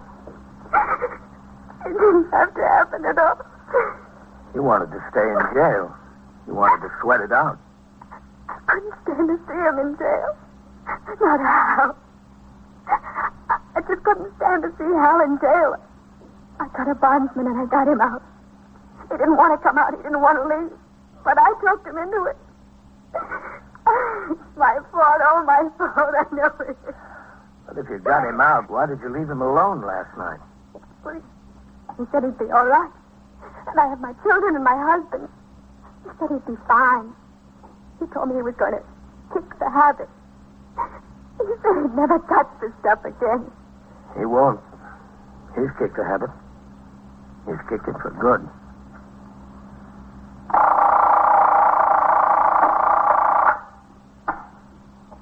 21st Precinct, Sergeant Klein. You what? Smell gas. Where is this? E71? And what floor? You haven't found where it's coming from. That's right. Get the people out. See if you can locate where it's coming from. And so it goes. Around the clock, through the week, every day, every year. A police precinct in the city of New York is a flesh and blood merry-go-round. Anyone can catch the brass ring. Or the brass ring can catch anyone. 21st Precinct, a factual account of the way the police work in the world's largest city, is presented with the official cooperation of the Patrolmen's Benevolent Association, an organization of more than 20,000 members of the Police Department, City of New York. Everett Sloan in the role of Captain Kennelly, Ken Lynch as Lieutenant King. Featured in tonight's cast were Robert Reddick, Lawson Zerby, Jack Orison, Bill Smith, Raymond Edward Johnson, and Madeline Sherwood. Written and directed by Stanley Niss, produced for CBS Radio by John Ives. Gaylord Avery speaking.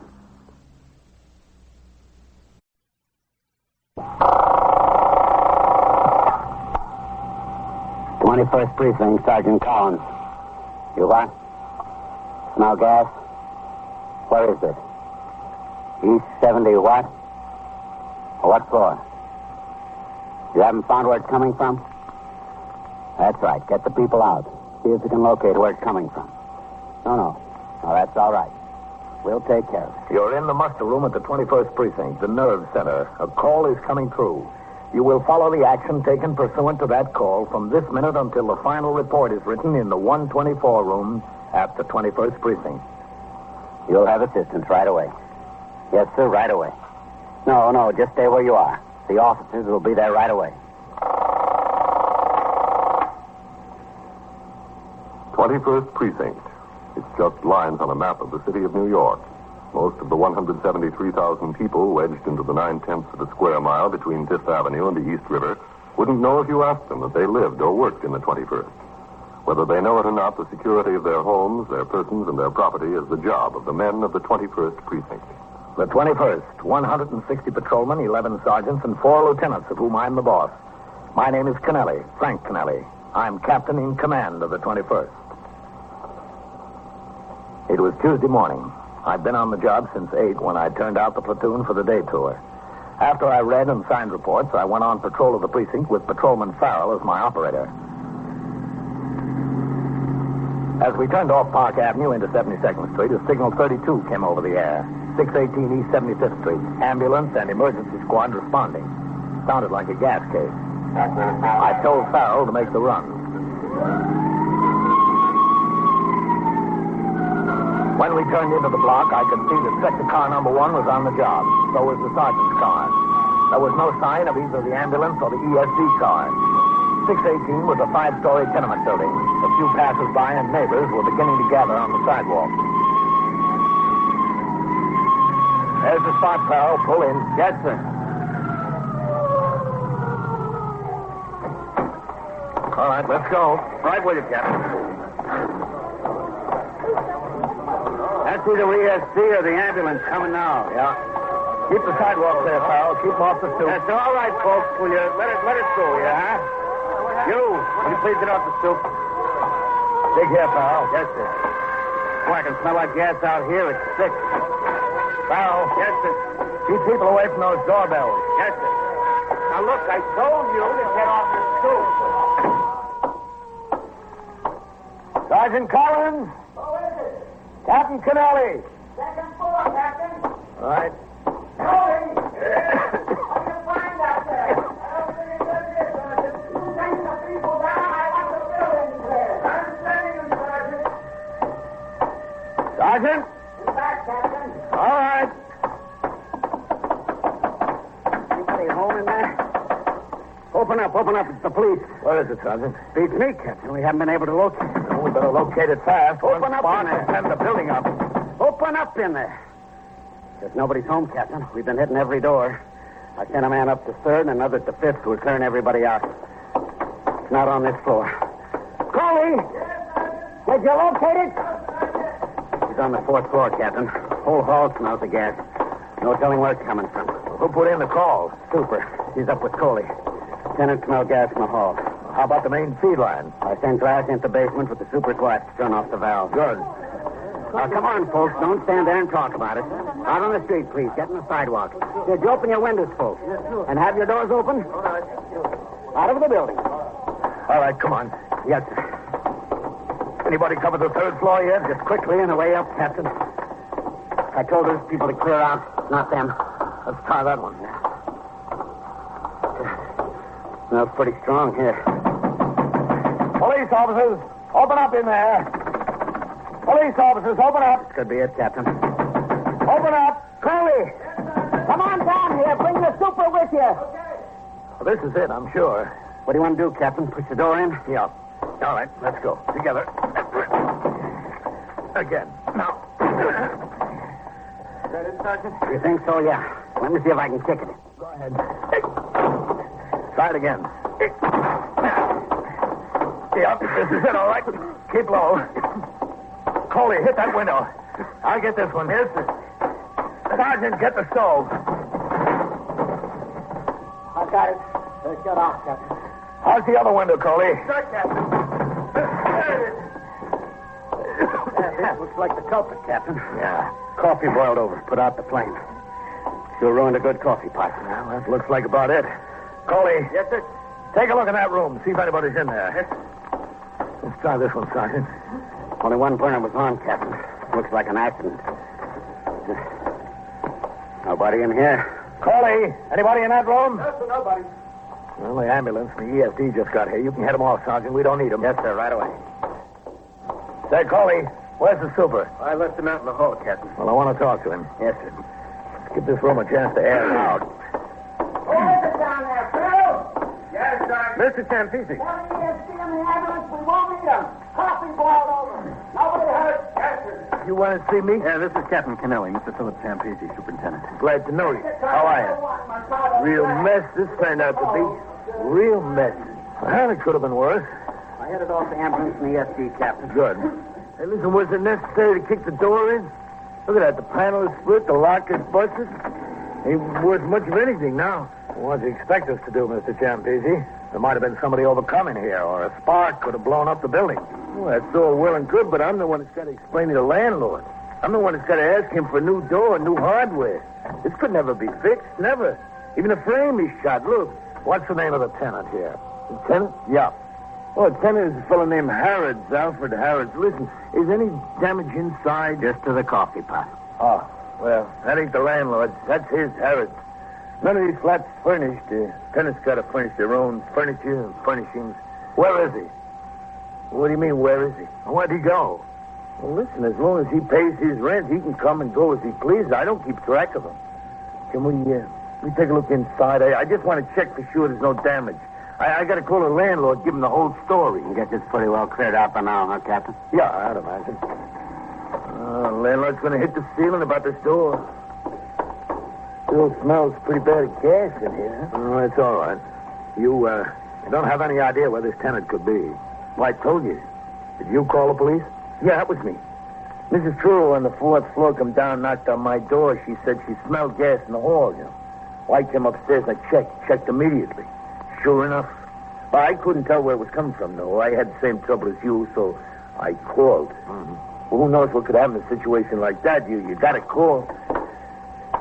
Don't look like there's any damage to the stove, huh? Listen, Mr. Champisi, this whole thing was very lucky. Yeah, very lucky. New door.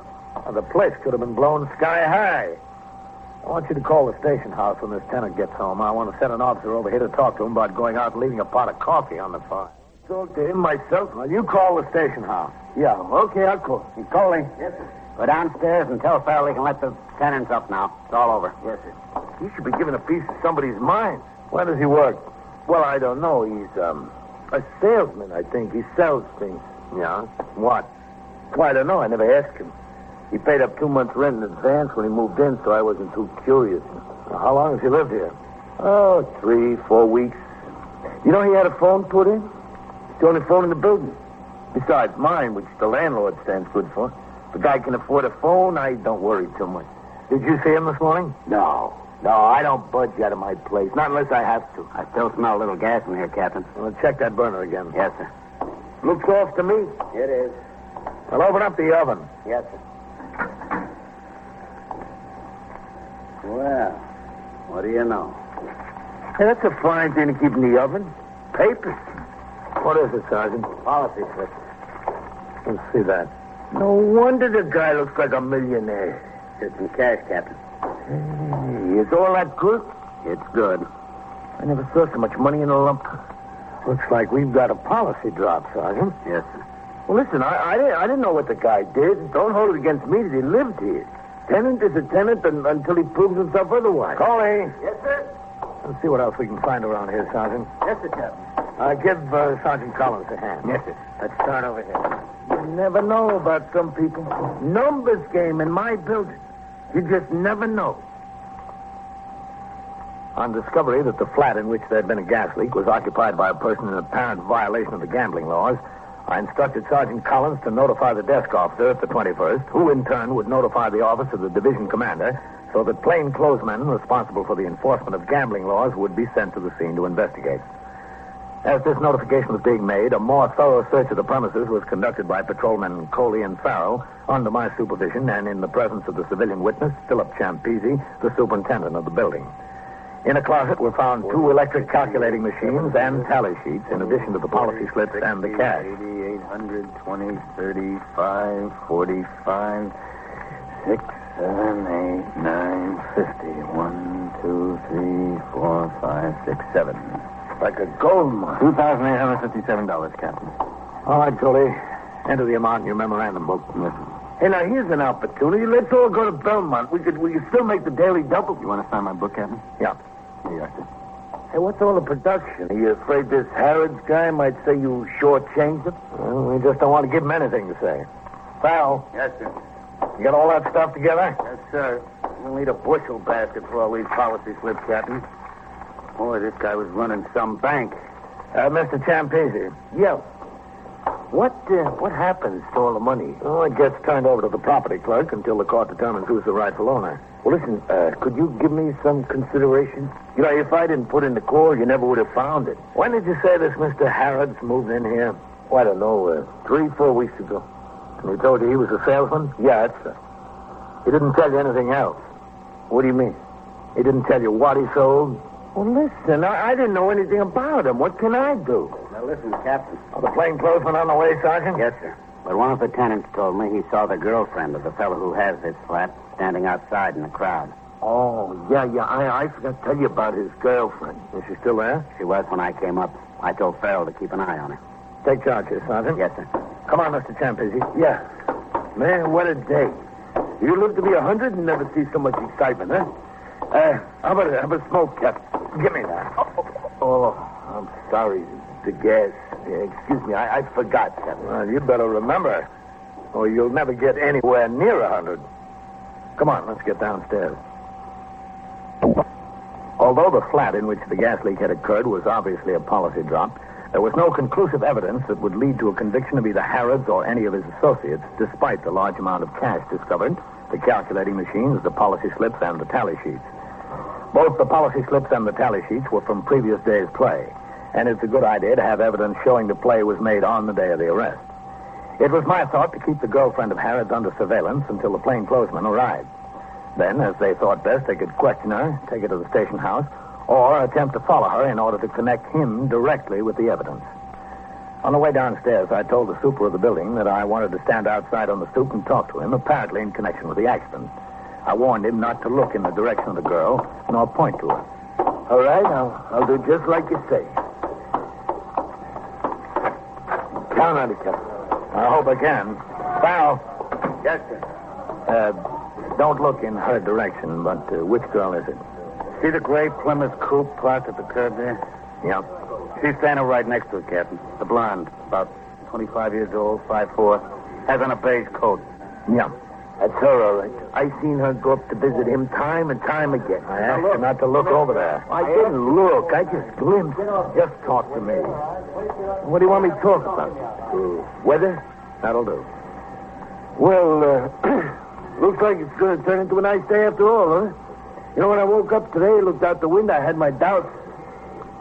Listen, Captain, what happens to the $2,850? Does he get that back? I told you he does if he can prove it's lawfully his. Oh. Well, who is it you're waiting for? Detectives? Plainclothesmen. What's the difference? Plainclothesmen, detectives? I always thought they were the same. No. Plainclothesmen are assigned to enforce gambling and vice laws. Oh? Detectives investigate all other serious crimes. You know, I never knew that. No, I suppose a lot of people don't. Oh, you'd be surprised. You'd be very surprised. Have you seen her here very often, Mr. Champese? On occasion. On several occasions. When? Daytime or at night? Both. But my wife, she knows everything goes on around here. My wife says she's here all the time. Day, night, afternoon. She's turning to go, Captain. Yeah, I see her. Any sign of the plainclothesman? No, sir. What are you going to do? This is getting to be a situation. Stay here, pal. Yes, sir. You too. Excuse me, please. Yes, sir. Pardon me.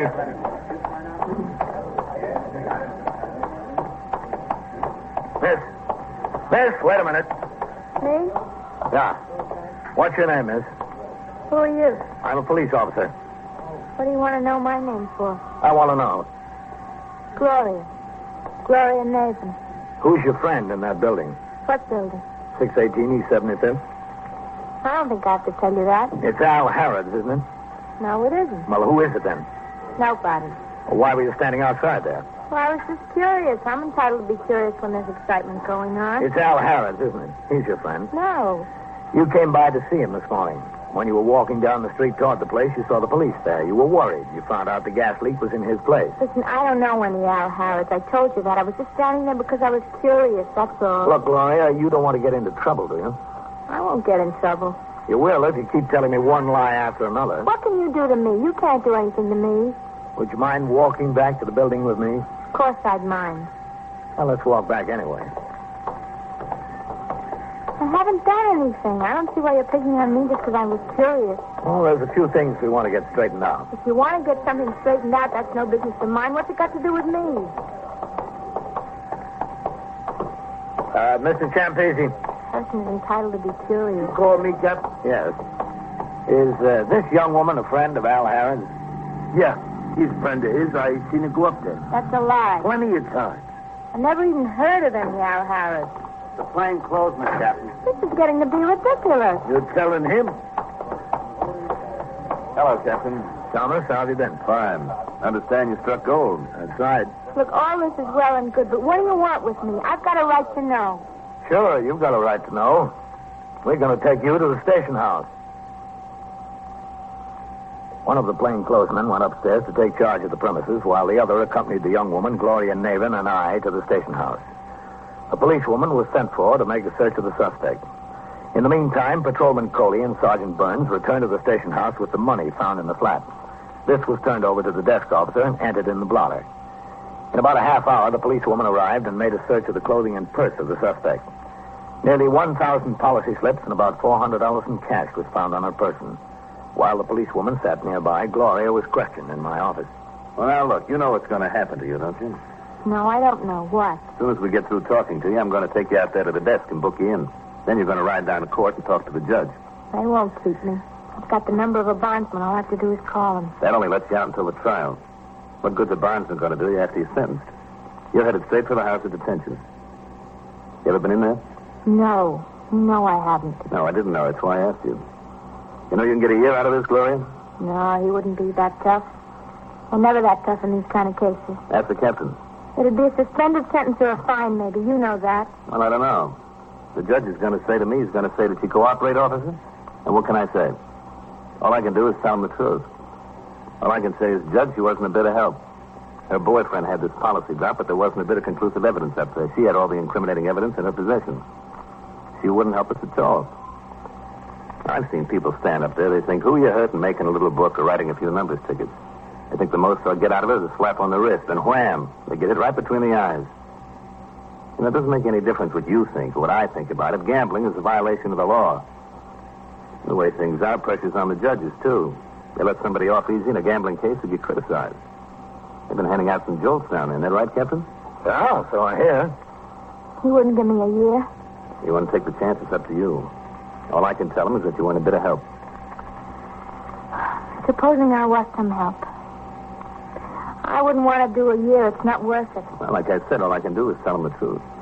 But it stands to reason you'd get a lot more consideration if I could tell him, for instance, that you helped us knock over a big policy bank. He'd kill me. He'd just kill me. Who?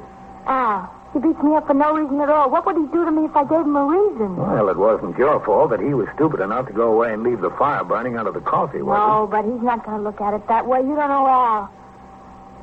I'd like to help you, but you know how it is. Well, that's too bad. I'd like to help you, too. Shame we can't do anything for each other. Let's book her in, Captain. No sense wasting any more time. Come on, Gloria. This way.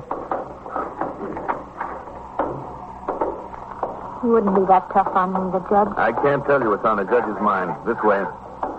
No sense making any predictions.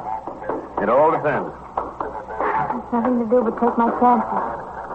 Stand right up to the desk, then. I want to book her in, Sergeant. What's the name? Mavan. Gloria. How old are you, Gloria? 24. Address? 321 Lewiston Avenue. In Manhattan? In Manhattan, yeah. Listen, the only thing I'm worried about is what he'd do to me. Al, I mean. He couldn't do anything to you if you never saw him again. But if you're that crazy about him, what's the use of talking? Who said I'm crazy about him? Where were you born? In the Bronx. Listen, I'm not going to do a year for him. That'd be crazy, wouldn't it? That's what I've been trying to impress on you. Who's going to look out for you if you don't look out for yourself? Any prior arrests and convictions? One arrest, no conviction. All right, what do you want to know? Am I a friend of Al Harrod's? Yes. Do I work for him, too? Yes. What else? Is there any way he could have known about what happened at his place today? Only if I called him and told him. That was the only way. Where was he? You know, around. Making his collections and meeting his runners. He couldn't have known. There's no way. Where is he now? I don't know where he is now, but I know where he'll be at 2 o'clock. Where? He'll be at a bar and grill in Yorkville, 736 East 85th. He meets a couple of his collectors there every day. They turn over their play in the collections to him. In the bar? No. He parks his car. They all got keys to the trunk. He just sits in there while they drop the play and money in the trunk of his car. When he comes out, it's all ready to drive away. He just sits in there and drinks beer. Is that what you wanted to know? I told you. You going to save me that year? Like I said, I'll tell him the truth. Okay. Oh, he'll get out on bond and he'll beat me up. He'll just beat the living daylights out of me. All right, if you're worried about that, we'll see that you get protection. He won't lay a hand on you. Listen, please worry about your own job. If Al wants to beat me up, that's between me and him. We took Gloria back into my office, and she supplied us with all the information she was able to furnish. It was decided that Thomas's partner remain at the flat in the event Al Harrods returned there unexpectedly.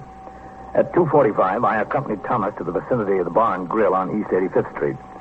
Gloria could give us only a hazy description of his car, and we were unable to spot it parked on the street. A little after 3 o'clock, we walked into the bar and grill. Gloria had described Al Harrods as a short and rather heavy-set man. She said he would probably be wearing a plaid sports shirt, a type for which he had a passion.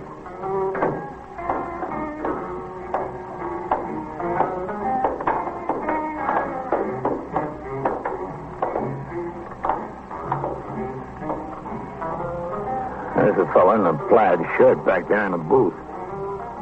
Al Harrods, did she say? That's the name he used.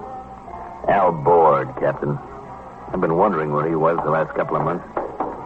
You know him, huh? Real well.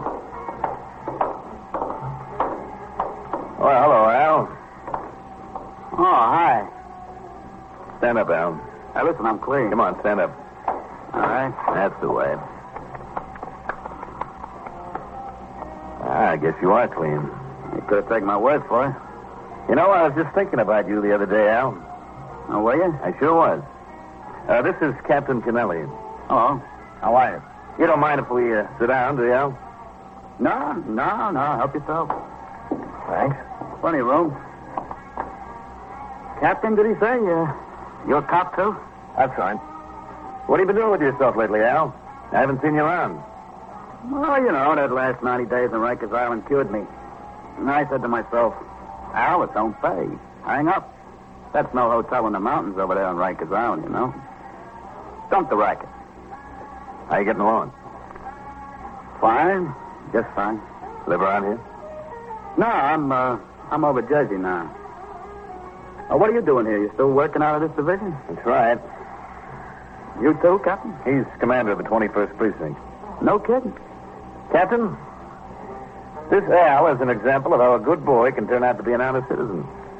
You stick him a couple of times, and he learns the racket doesn't pay. You're living in Jersey, That's right. You working? Oh, yeah. I'm breaking my back every day. Working for my wife's brother over there. He's got a poultry business. You don't say. Yeah, up the crack of dawn every day. Well, what are you doing in the big city? Oh, just came over to see a fella, friend of mine.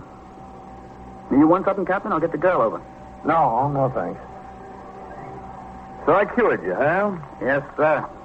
Yeah, I'm walking that tightrope now. I'm on a square, and I love it. Well, didn't I tell you? You wouldn't believe me. Well, I believe you now, Mr. Thomas. I'll never forget you. Won't you, Al? No, sir. You know, I've been a long time in this job, Al. It's not many guys you run into who can make you feel that you accomplished something. You make me feel that way, Al, and I appreciate it. I appreciate it, too, Mr. Thomas. Captain, this guy's made my day. You wouldn't kid me, Al. Well, would I lie to you, Mr. Thomas? No, Al, I don't believe you would. No, not me, brother. I learned. That's for the birds. Well, I gotta go. It's nice to see you, Al. Yeah. Just a second, Al. We're going, too. Oh. Captain, if I know this guy, I'll bet you he's hustling policy slips across the river in Jersey. I'm telling you, I'm out of it. Since I finished that bit on Rikers Island, I'm out of it. After you, Captain. Thanks. I mean, maybe I play the numbers once in a while. Mm-hmm. Well, that's not so bad. But book 'em? Not me, brother. I had my stomach full of that. That's for the birds. Well, here's my car. Yeah, it sure is for the birds, Al. And you're a vulture with a 20-foot wingspread. Yeah. All right. Open up the trunk of your car. I know. What's going on? Go on, open it up. Al, we hit your place on 75th Street. We got you $2,800 in cash and a go-kart full of policy slips. Put the key in. Well, what are you stringing me along for, a 20-foot wingspread? You were stringing yourself along, Al. Oh, you could be frank. Well, look. Another gold mine, Captain. It's mental cruelty let me think I conned you out of it. All right, close it up. Be careful, Thomas. Watch that he doesn't fly away. He's a bird.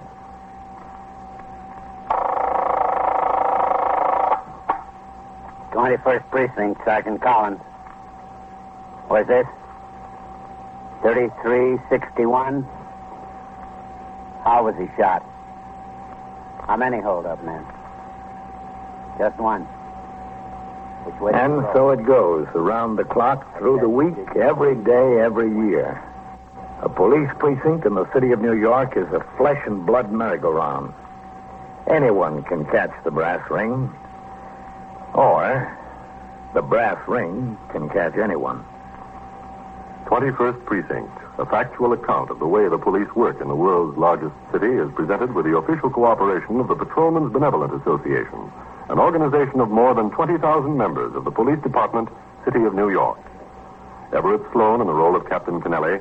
Featured in tonight's cast were Mandel Kramer, Bill Quinn, Bill Lipton, Joan Loring, Bill Zuckert, John Sylvester, and Jack Orison. Written and directed by Stanley Niss. Produced for CBS Radio by John Ives. Art Hanna speaking.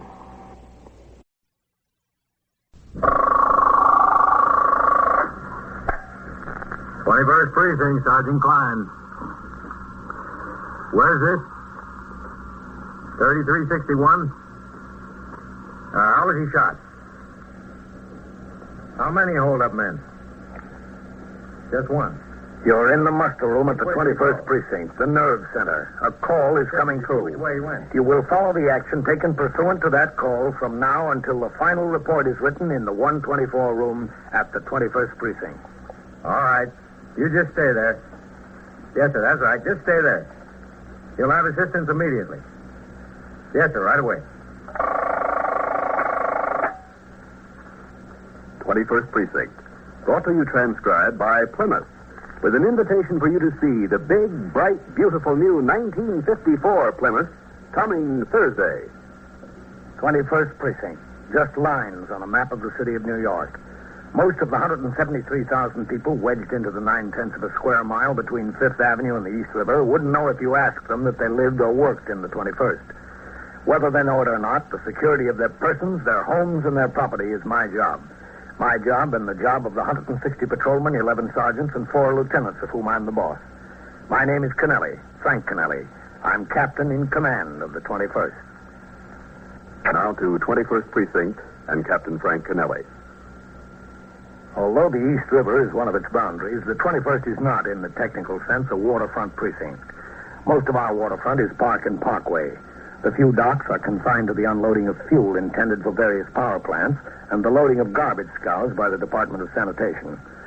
But a waterfront emergency is a citywide emergency, and although I was scheduled to be off duty, I came directly from a meeting of all commanding officers in the lineup room at Police Headquarters, 240 Center Street, to the 21st. It was 10:45 p.m. when I walked into the muster room. Sergeant Klein was on duty on the telephone switchboard. Lieutenant Gorman was desk officer. Oh, hello, Captain. Sergeant. How what's doing, Lieutenant? Pretty quiet tour, Captain. Keep your fingers crossed for me, will you, Captain? Why, Sergeant? He heard that the commissioner is making 5 captains, 12 lieutenants, and 23 sergeants tomorrow. Where'd you hear that? A friend of mine in the chief clerk's office. I hope it's 12 lieutenants. I'm number 11 on the list. Just my luck, you only make 10. Then you'll be number 1 on the list. That's an honor in itself. Well, worry about it tomorrow, Sergeant. We've got other problems tonight. The emergency chart is going in. The waterfront situation? Yep. There'll be an order coming through any minute now. You better get out the emergency call cards. Yes, sir. We'll be going on 2 platoons. 12 on and 12 off. That could be it. That is it.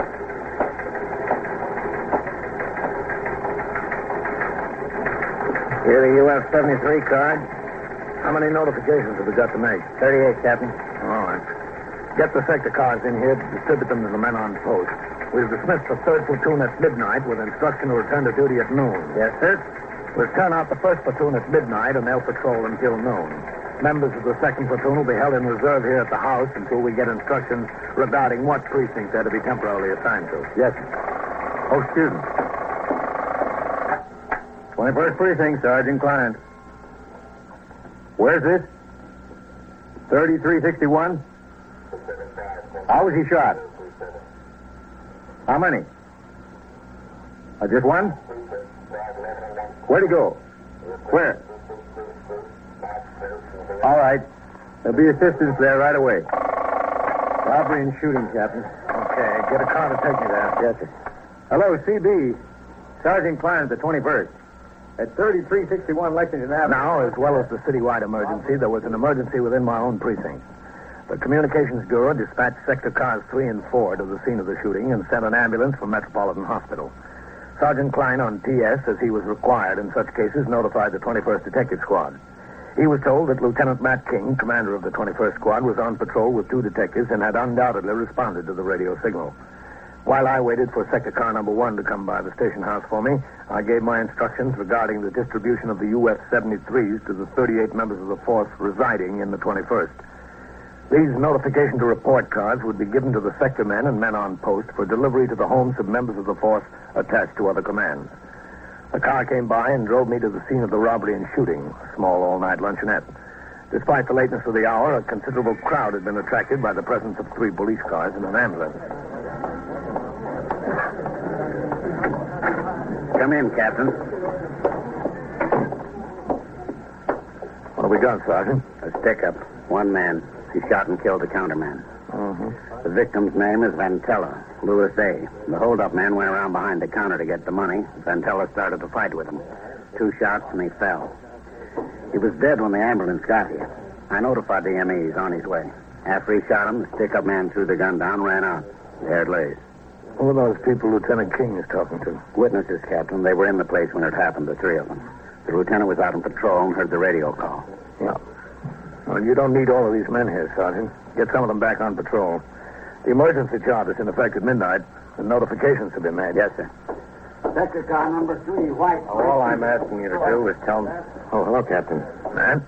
Are you a captain? Is the captain higher than a lieutenant? Yeah. I make a perfectly straightforward statement, Captain, and this lieutenant won't believe me. Now, Sarah, dear... Don't Sarah me. We'll go over it again in a minute, Mrs. Tresiver. If you just sit down in that booth for a minute.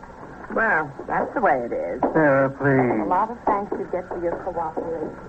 How many witnesses were there, Matt? That's Mr. and Mrs. Tressiter and that fellow there. Mm-hmm. Did you talk to him? I'm afraid he's not in a talking condition, Captain. You think you can tell me your name now, mister? What's my name got to do with it? All I want is another cup of coffee. Black. That's all I want. What's your name? My name is Arthur J. Bookham. The J, believe it or not, is for January. Yeah, that's right. I was born in January, so my mother... Did you see what occurred here tonight? Yeah, what? Did you see what occurred here tonight? Yes and no. No and yes, that is. All I wanted was a cup of coffee, black. All right, Mr. Bookham, just sit here a minute. Well, he's going to be a big help. Where's my Yeah, he sure is. All right, Mrs. Tressiter, now we can talk. It's certainly about time. I told you not to stare at me. Now, Mr. Tressiter, how old would you say this man was? Oh, I couldn't say exactly. Somewhere between 25 and 35. Closer to 25. You told me he was 5 foot 8 or 9 inches tall. Who told you that? Not me. I distinctly said he was at least 6 feet. My husband said he was 5 foot 8 or 9. That's all he was, Sarah. He was 6 feet if he was an inch. He weighed about 160. I couldn't say what he weighed. I'm not judge of that. About 160. Blonde hair. Yes, sort of balding. Very thin on top. Sarah, it was my impression he had a full head of hair. Where'd you get that impression? Well, I saw him. Well, when he went behind the counter, he wasn't that far from me. He was balding. I made a distinct point of remembering. But Well, we Sarah... better straighten out, folks. Let's not worry about that point now. Matt, can I see you for a minute? Yeah, sure, Captain. When I say he was balding, why? The victim is going to be more help. Listen, Matt. You know the emergency chart is in. Yes, I heard. We've got about 40 notifications to make. Wouldn't hurt you any here if I pulled off Sergeant Collins and his operator and got them back on patrol. That'll leave you 2 of my men. All right? Sure, that's fine, Captain. Good. Well, looks like you've got a rough job here, Matt. Those witnesses aren't going to be much help. No, sir, not much. At least they agreed on one thing. With a man. Before I left, 2 detectives from Manhattan East Homicide arrived to aid the 21st Squad in their investigation. Also on hand in another few minutes were an assistant district attorney, a deputy medical examiner, fingerprint and ballistics experts from the police laboratory, and a police photographer. The investigation was well underway when I was called to a meeting at division headquarters. At 2:40, I returned to the 21st and went on patrol. When I returned to the station house, I went to sleep on the couch in my office. At 7:30, the attendant woke me up according to instructions I had left. Brought in a cup of black coffee from the sergeant's locker room and the morning papers. The 2 tabloids played the homicide very big. I drank the coffee, then I went to the washstand to shave. Go in. Morning, Captain. Oh, Matt. You get any place with your witnesses? Oh, hardly any place at all. Mr. Arthur J. for January Bookham never was any help, and Mr. and Mrs. Tressiter can awfully concede. Sorry, Matt. What'd you say? I said Bookham never was any help. By the time we got a straight story out of Mr. and Mrs. Tressiter, it was too late to take them downtown to BCI to look at mugs. They're coming in today, all of them. Well, how about fingerprints?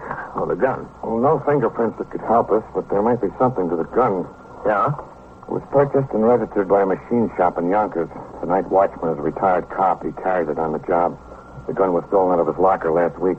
Any idea who stole it? Yes, sir. A fellow quit his job in the shop that same day. A fellow named Joe Arridge. He's the one I'd like to talk to. Any reason outside of the fact that he quit his job? Yes, sir. He did a bit once before for armed robbery. Oh, that sounds good, man. You got an address on him? We've got an address, Captain. But he's not there. Hasn't been for a week. Excuse me. 21st Precinct, Captain Kennelly. Sergeant Klein on PS, Captain. Yes, Sergeant. There's a man calling in to insist on talking to you.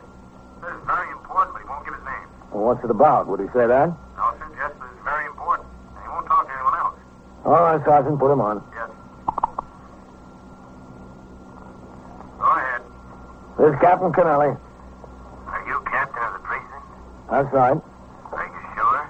I told you I was. What is it you want? I want to give myself up. I killed that restaurant man last night. What's your name? Oh, no. You let me do the talking. All right, you do the talking. Matt, get on it. Okay, Captain. Where are you now, mister? Never mind where I am now. You said you wanted to give yourself up. You go to Central Park and sit on the bench that faces 64th Street, outside the wall. Central Park West or on Fifth Avenue? On Fifth Avenue. You sit on the bench that looks down 64th Street. And? And I'll meet you there in an hour and give myself up. Yes, but listen, No, I won't listen. If you want me to give myself up, you be there. And be there yourself. I know who you are. Hello. Hello. We couldn't even get started, Captain. Well, I tried to keep him on the phone. Who was it? The man says he's the killer. Wants to give himself up. I have to meet him in an hour. Well, that's the way it goes. You can break your back on these things when they walk in the front door. What difference does it make, man? As long as they walk in. You know, there's very little that surprises a police officer. If a man calls in and says he's a killer, you believe him until you learn differently. I was on the bench facing 64th Street just outside the Central Park wall 5 minutes early. Lieutenant Matt King had planted detectives behind the wall in automobiles on both 5th Avenue and 64th Street and on the sidewalk. The weather was fair, the street full of strollers. I watched the approach of every pedestrian coming from either direction. They all passed. Finally, a carelessly dressed and hatless man who looked in his middle 30s turned off the walk and came toward the bench.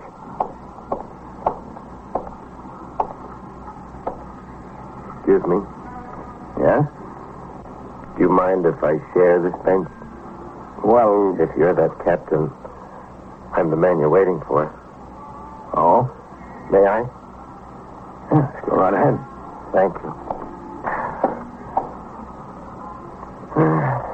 Beautiful day. Just beautiful. But I still want to give myself up. I couldn't sleep a wink last night. My conscience. To think of that helpless soul lying in a pool of blood. What's your name? My name is Audley. Selwyn Audley. I don't know how I could have done it. I came from such a fine old family. It must have been a compulsive reaction. What did you do with the knife? What knife? The knife you stabbed him with. Oh, that knife. I threw it down the sewer. I don't remember where. I haven't any idea. Do you remember how many times you stabbed him? Several times. Again and again and again and again. I don't know. You should remember. Who are you waving to, please? Oh, just some friends of mine. I stabbed him again and again and again. I was covered with blood from head to foot. Everything okay, Captain? Yeah, just fine. How do you do? Matt, this is Mr. Selwyn Audley. How are you? He says he stabbed that counterman to death. In cold blood. I belong in jail. Oh? Well, we have a nice jail for you, Mr. Audley. You do? Of course. I know where you're sending me. You're not sending me to jail. You're sending me to Bellevue. Well, we'll go talk it over, Mr. Audley. I proved to them I was all right. I proved to them I was fine. You can't fool me. I've been there before. Oh, that's good, Mr. Audley. You know your way around. Well, the police are always interested in help from citizens, but sorting the useful information from the irrelevant often takes hundreds of man-hours of investigation. On the way back, Lieutenant King told me he had obtained mug shots of the principal suspect, Joe Erridge, from the Yonkers Police Department and had sent for the 3 witnesses in the case for a further interview. Detectives of the Homicide Squad and the 21st Squad had paired off and were now at work trying to locate the suspect. At the station house, I walked around behind the desk to sign the blotter. How long do you think they'll keep the emergency chart in, Captain? Well, until the trouble gets settled. Thank you, Captain. Hey, did those promotions come through yet, Sergeant? No, sir, not yet. Well, it's early. You don't think they'll hold them up because of the emergency, do you? They might. You got any idea where you'll be attached if you're made? No, sir, I haven't any idea.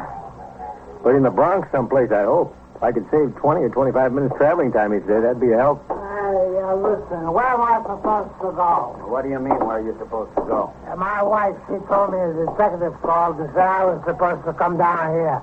I was supposed to... Mr. Bookham, you were a witness to a homicide last night. Why didn't you do the decent thing and sober up so you could help the detectives out this morning? My dear sir, if I was like this then and I was sober now, how could I remember what happened when I was like this, huh? Would you answer me that? Shall I call upstairs and have them come get him, Captain? Come get me and take me where? Don't lean on the desk. Can't you read the sign? Read it? I can't. can't even see it. All right, I'll take him up, Sergeant. Where's up? I keep asking you that question, and I cannot get a satisfactory answer. I just simply cannot get a satisfactory answer. Well, Mr. Bookham, that puts us both in the same boat. Neither can we. I took the witness through the back room and helped him negotiate the narrow and worn stairs to the second floor. Inside the office of the 21st Squad, I walked him straight to Lieutenant King's door.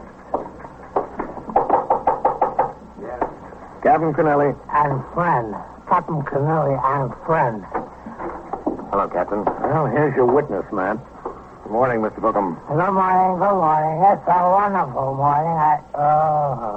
It's boys, Mr. Bookham. Well, what do I do, huh?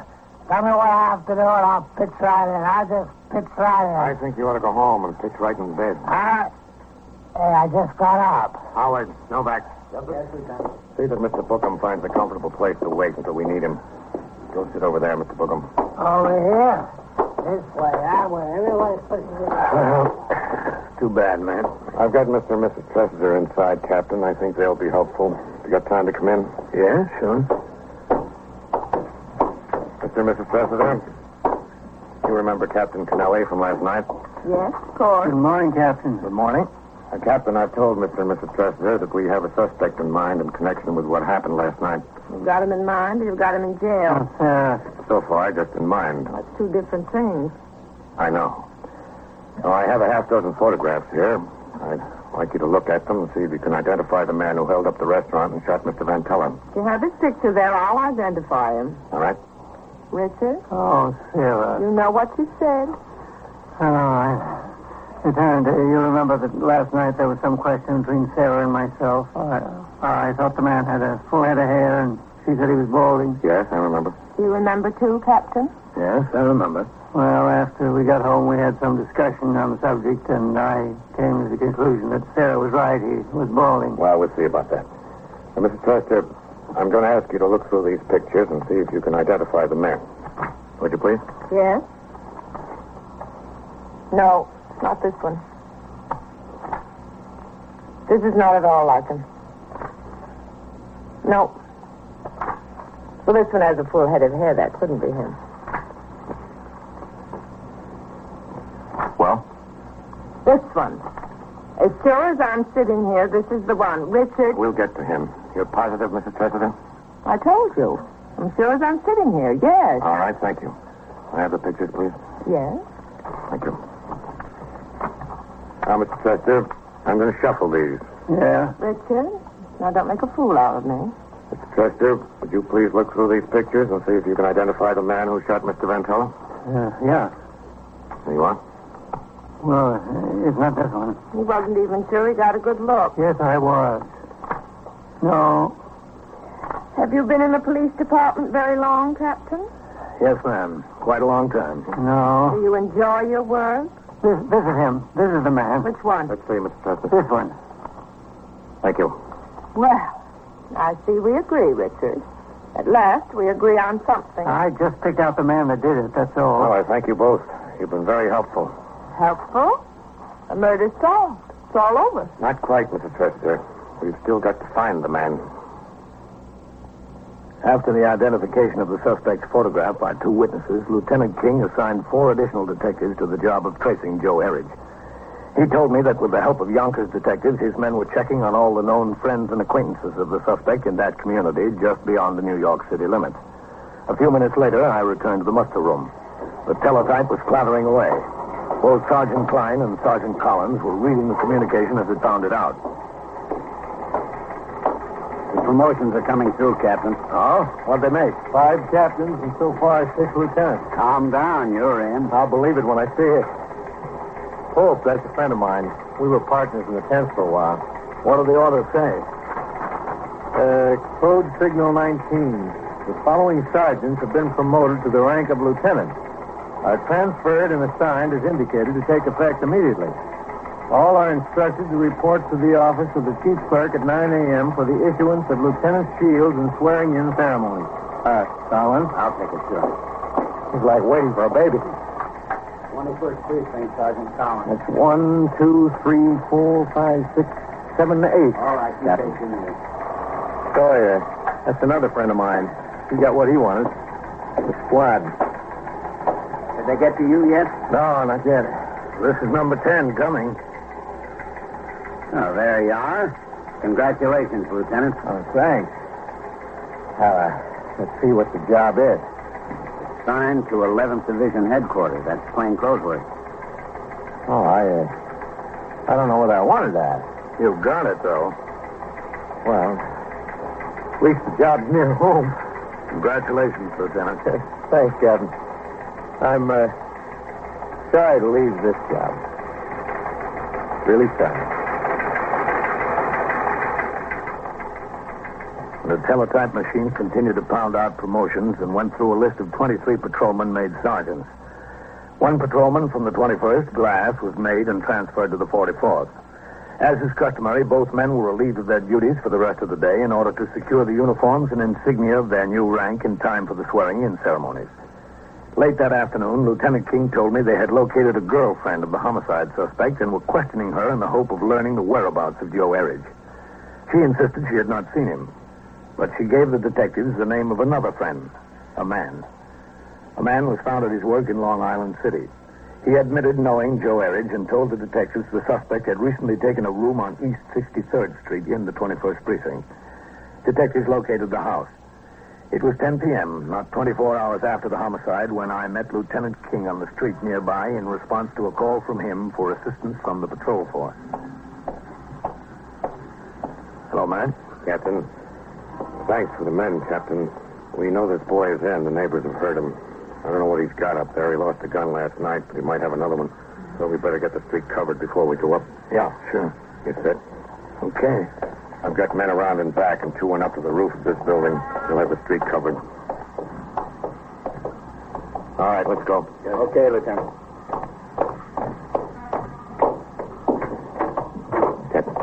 Thanks. Second floor front, Captain. Klein got made a lieutenant. Yes, sir, I heard. I hate to lose him. He's a good man. This is it.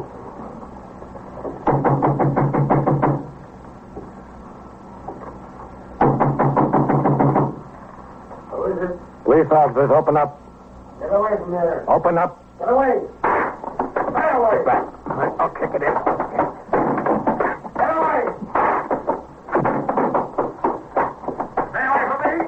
There he goes. Out the fire escape. Hold up there. Come on down, Joe. On your right. There he goes. He's going up. Come on down. Stay away. Get him, Matt. You hit him. Come on. Yep. He's down, all right.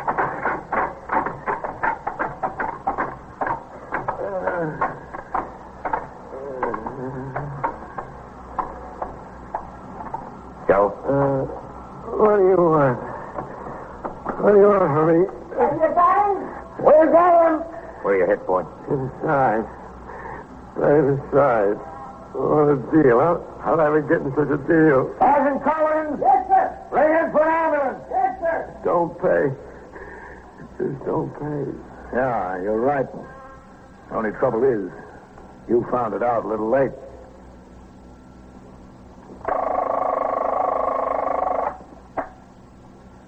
The 21st Precinct, Sergeant Collins. Who's missing? Is that your wife? Well, what's your name? How do you spell that? I-N or A-N? Where is it you live?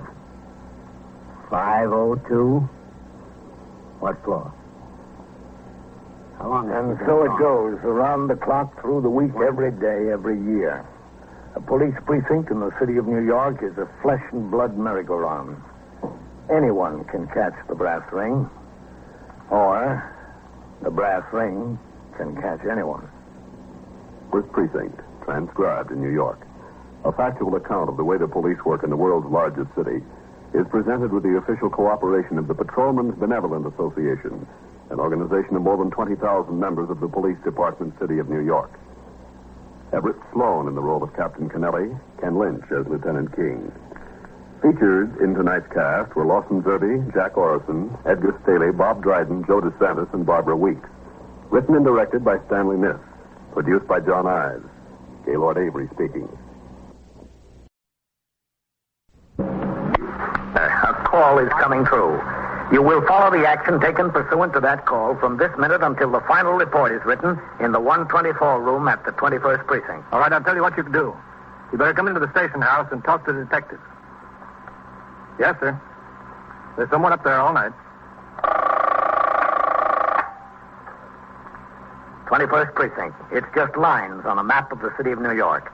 Most of the 173,000 people wedged into the 9/10 of a square mile between 5th Avenue and the East River wouldn't know if you asked them that they lived or worked in the 21st. Whether they know it or not, the security of their persons, their homes, and their property is my job. My job and the job of the 160 patrolmen, 11 sergeants, and 4 lieutenants, of whom I'm the boss. My name is Kennelly, Frank Kennelly. I'm captain in command of the 21st. I was working my night tour. At 5:50 p.m., I walked out of my office into the muster room where Lieutenant Gorman was desk officer and Sergeant Burns was on telephone switchboard duty. 21st Precinct, Sergeant Burns. Hello, Captain. Sergeant? You don't have to ring in to ask me that, Captain. We'll walk by there again. See if they're home now. Well, I go on patrol now, Lieutenant. These roofs ringing every time they want to take a deep breath. Didn't you, Sergeant? Yes, sir. I guess I did. Sergeant, have sector car number 3 come by the house for the captain. Going on patrol. Yes, sir, right away. All right, step right up to the desk, mister. CB, this is Sergeant. I'd like to get a little information. Yes, sir. Well, it's a long story. I'd just like to know what to do about it. Do about what? Well, about 6 to 8 weeks ago, on the 26th of August to be exact, I came home from work. And my wife was in the living room and she had company. Another woman, a girl about 20 or 21. Mm-hmm. I didn't know who she was, and there were introductions all around. My wife said she was Mrs. Lois Heppel. Anyway, this Mrs. Heppel had a baby with her. Baby boy, about 9 months. His name is Richie, the baby. 722. Well, so I sit there wondering when supper is going to go on the table and what this Mrs. Heppel is doing. 722, 10-4. Cora, that's my wife, springs it on me. 37. We're taking in a paying guest. The baby. That hits me between the eyes. But I'm polite about the whole thing. I take Cora into the kitchen. I ask her, what's this all about? Are you going nuts? But she gives me a long song and dance about how another lady she met in a delicatessen told her about Mrs. Heppel was looking for someplace to board the baby for a couple of months. Well, Cora's dying to have the kid in the house. She won't take no for an answer. So to make a long story short, we took in a baby. Well, what do you want us to do about it? Well, I'm not asking you to do anything about it. All I'm asking for is a little information. Did this Mrs. Heppel pay you anything? That's just the point. And my wife made an agreement that we would board the baby for $12.50 a week.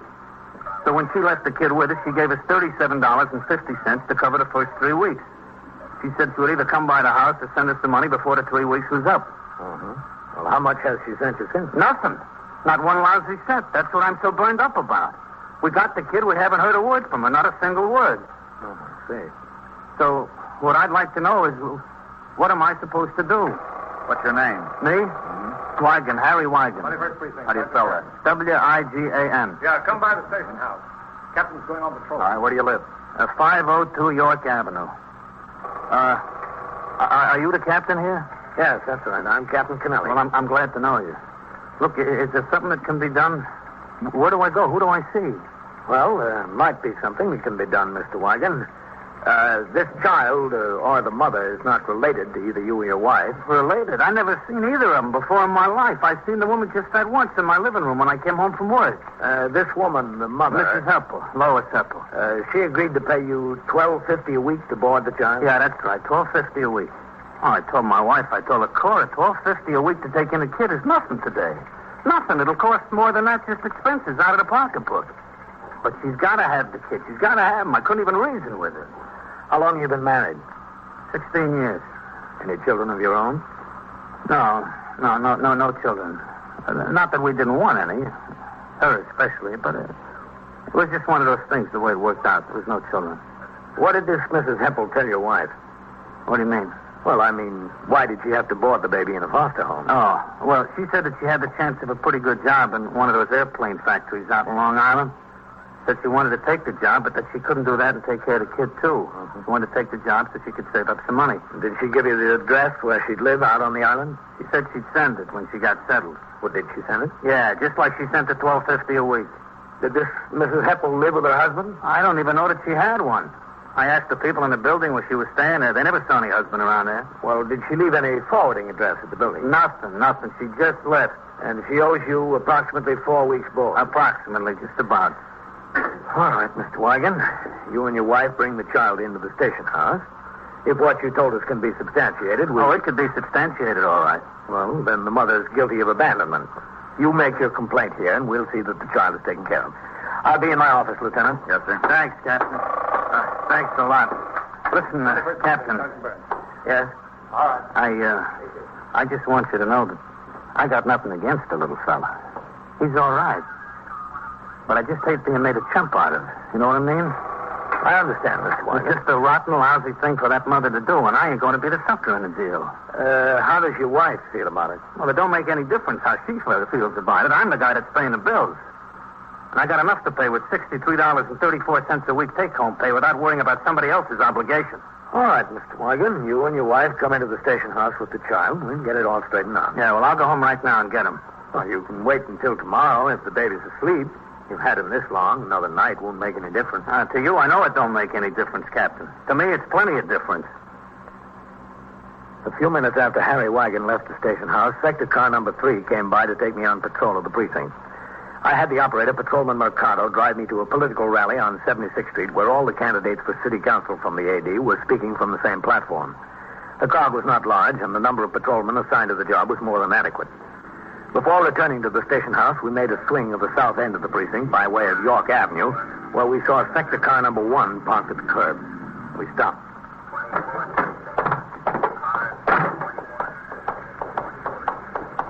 That must be it, Captain. 502. There's Eisman coming out. Eisman. Oh, hello, Captain. What do we got? Nothing much, sir. When we rang in, the sergeant told us to take a turn by here. Neighbor called in that a couple was scrapping family fight. Neighbor thought he was beating her up. Was he? Oh, no, sir. I went up and talked to them. They weren't drinking. Nice enough couple. Said they were just having an argument. Calmed down by the time we got there. Something about their baby. I told them if they had to argue to keep it down low enough so the neighbors wouldn't have to call the cops. What's the name of the couple? Wigan, Captain. Mr. and Mrs. Harry Wigan. What floor are they on? Second floor front, Captain. But it's all settled. They've quieted down. I know him. I want to talk to him. Oh.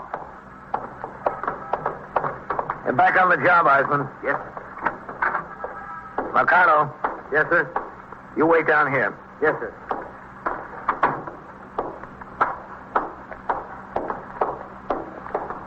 The building was old but well kept.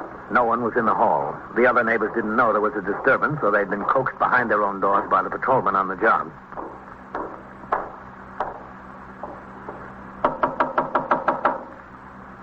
Yeah, who is it? Captain Kennelly. Who? Captain Kennelly, 21st Precinct. Oh. All right.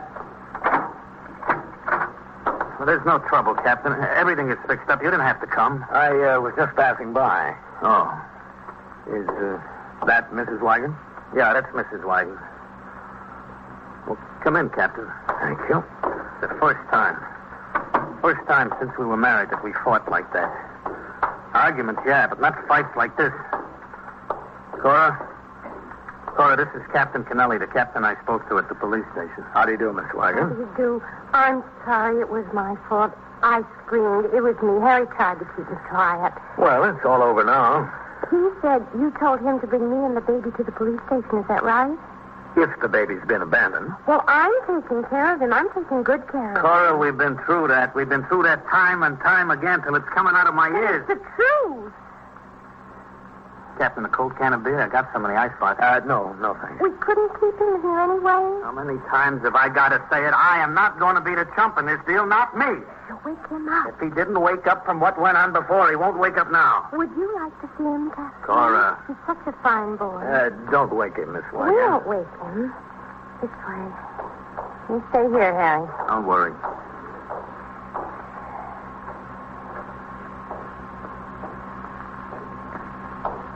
Ever see such a butterball? I love it. You don't know how I love him. How many children do you have, Captain? 3. 3?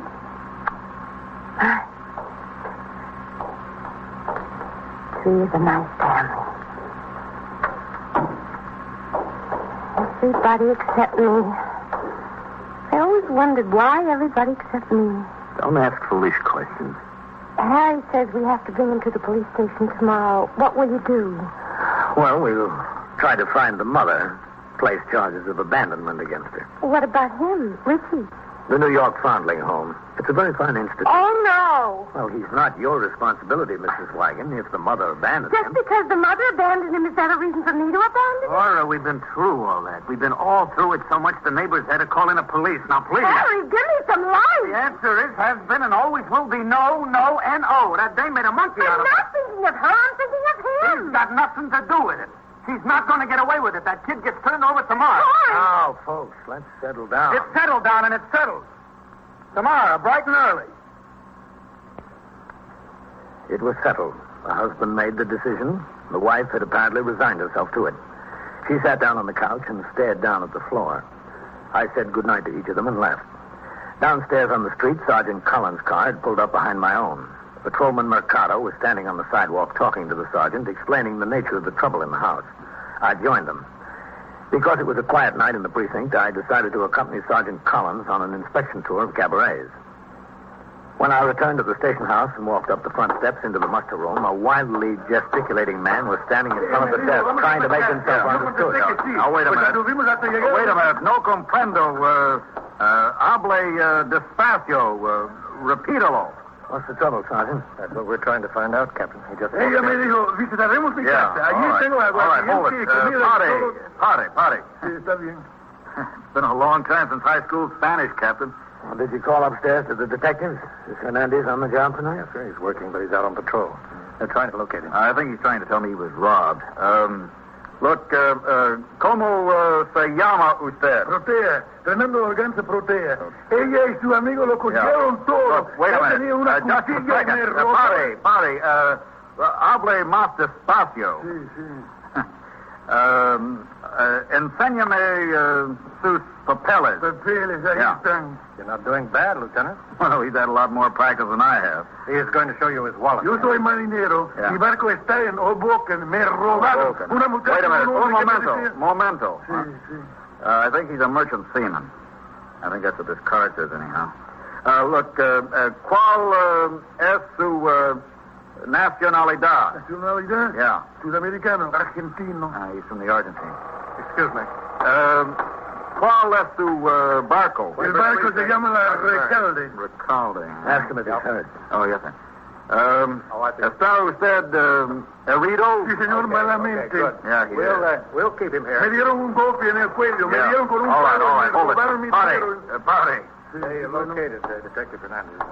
He's on his way in here. Oh, brother, that's good. ¿Cómo recobre mi dinero? Yeah, ¿Cómo pare. quiera yo para- Espere un momento. Look, detective, quiere hacerle algunas preguntas very soon. Are you busy, Captain? Can I see a minute? Oh, hello, Mr. Yo Wagon. quiero mi dinero. Important, Captain. All right, Mr. Wagon. Más que $100. I'll be in my office, Sergeant. Yes, sir. Al llegar a la entrada... Come into my office, Mr. Wagon. Yeah, sure. Go ahead. Thanks. Well, what's the trouble, Mr. Wagon? She's gone. My wife. She's gone and she took the kid with her. When did she leave? I don't know. I thought it was all settled. We were going to bring the kid in here tomorrow. I went to bed. You know, I got to get up early to go to work. Cora said she'd go sit in the living room a while. And she left after you fell asleep? Yeah, that's right. She just took the baby and she left. Well, have you any idea where she went? No, I don't have any idea at all. When did you discover she was gone? I don't know. I'm usually a sound sleeper, very sound, but I guess I just felt that something was wrong. I woke up and she wasn't in the bed. I went out into the living room and into the kid's room and she wasn't there. Well, does she have any relatives she could have gone to? That's the funny part of it. Not a soul. A sister in Boston. That's all the relatives she's got. What about friends? Well, it was so late, I didn't feel like calling anybody. Is there anyone in the building she could have gone to? I thought maybe she had done that at first. And then I looked in the closet. She took her winter coat and bundled up the baby with some heavy blankets we had there, so I figured that she wasn't going anyone in the building. How about a hotel? I don't think so. She didn't take any money. Nothing? Well, payday's tomorrow. She didn't have only a couple of dollars left. She left a couple of dollars right on the dresser. She took it out of her pocketbook and left it right on the dresser. Captain, I don't think she took a cent with her. Not a cent. That's what worries me. You're positive she didn't go to a friend? Can't be positive, but I don't think so. Well, you ought to check some of your friends in the neighborhood. Well, I wouldn't want to do that, Captain. I've been in enough trouble tonight. It's late already. They all got to get up early in the morning. I wouldn't want to wake any of them up. Well, if she didn't have any money with her, Mr. Wigan, that's where you're going to find her, I think. Well, Captain, don't you think I was right? I mean, why should we be chumps and take on somebody else's obligations like that? I can see that she likes the kid. She loves him. I like him, too. But her mother made a sucker out of us. She just played us for chumps. She knew she wasn't coming back when she left the kid. I just don't go for that kind of deal. Your wife seemed happy enough with it. Well, there's got to be somebody in the family that looks out for your rights. There's got to be somebody that sees you don't get stepped on. Listen, Captain, I'm worried to death. What can I do? If you don't want to contact your friends tonight, the only thing you can do is wait until morning. Well, that seems like an awful long time, Captain. An awful long time. Mr. Wigan finally took my suggestion and went home to bed. In the meantime, we notified CB and the Missing Persons Bureau. An alarm was put out over the teletype to every precinct in the city of New York, giving a description of Cora Wigan and of the child. As patrolmen on post and in the sector cars in the 21st rang in, the sergeant on TS gave each of them the description and told them to be on the lookout for the woman and the child. Not long afterwards, sector car number 3 responded to a radio call to meet the subway station agent in the 68th Street station of the Lexington Avenue local. There he is, in the booth. You call the precinct? Yeah. Wait a minute. I'll be right out. What's the trouble? Over here. 2 passengers called her to my attention. Go on through. I've been watching her. Thanks. As far as I know, she's been sitting there a couple of hours. Over there, on the bench. The woman with the baby. She's just been sitting there. Yeah. Okay. You can go on back if you want. We'll handle it. Oh, good. Thanks. Seems awful funny. Yeah. I'll see you.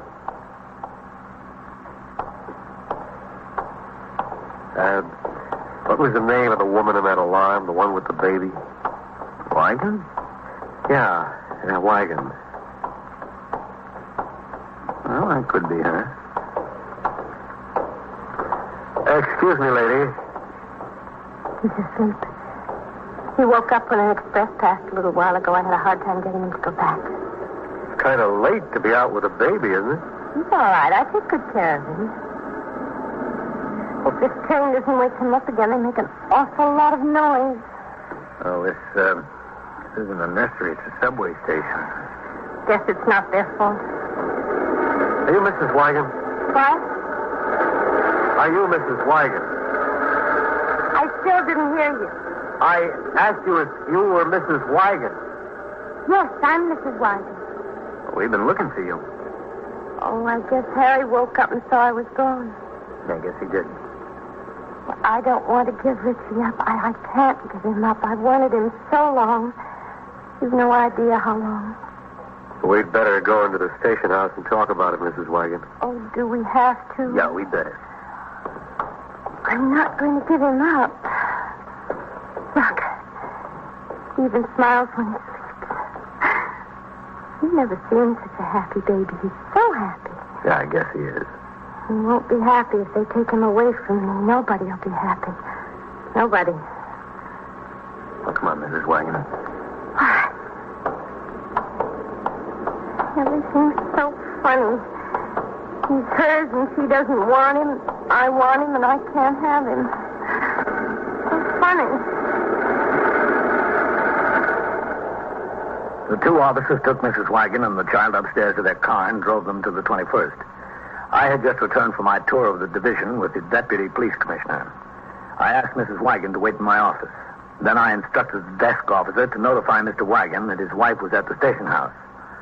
After a few minutes, I walked toward my office. Through the open door, I could see her holding the sleeping child tightly in her arms. She looked down at him fondly. Oh. Is Harry coming? I sent an officer around to tell him you were here. Oh. I think he really likes Richie. I don't understand him. I'll be out or in the kitchen or someplace, and I'll come in and find him playing with the baby, and he jumps away. Like he was caught stealing something. I don't understand him. He told me the mother is making a sucker out of him. Yes, he told me that, too, but maybe it's not her fault. I don't see how anybody could help caring about Richie. Maybe she's sick or something. That could happen, couldn't it? Couldn't that be why she didn't send the money? Well, we'll find out. The detectives will start checking into it. Do they have to take him away from me? Can I keep him till they find out something? According to the law, Mrs. Wagon, when a parent has agreed to pay for a child in a foster home and goes away without leaving an ascertainable address or continuing to arrange for board, the child is considered abandoned. I haven't abandoned him. I want him. Yes, but you see, he's not yours. It's up to the Department of Welfare to provide shelter for him. Can I keep him? Is there any way? Well, there probably is. You can get your husband to agree to seek adoption. Harry? Not the way Harry feels. He wouldn't agree to anything. He likes the boy. You said that yourself. And he told me he did. Yes, I know, but he's so sore at Mrs. Heppel. He's so sore he takes it out on Richie and on me. Oh. Excuse me, I thought he was stirring. Look. Like a log. He's really a good baby and so happy. Yeah.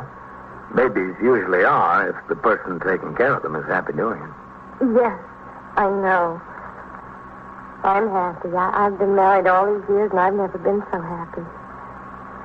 That's what I think may be the matter with Harry is. I think he's jealous.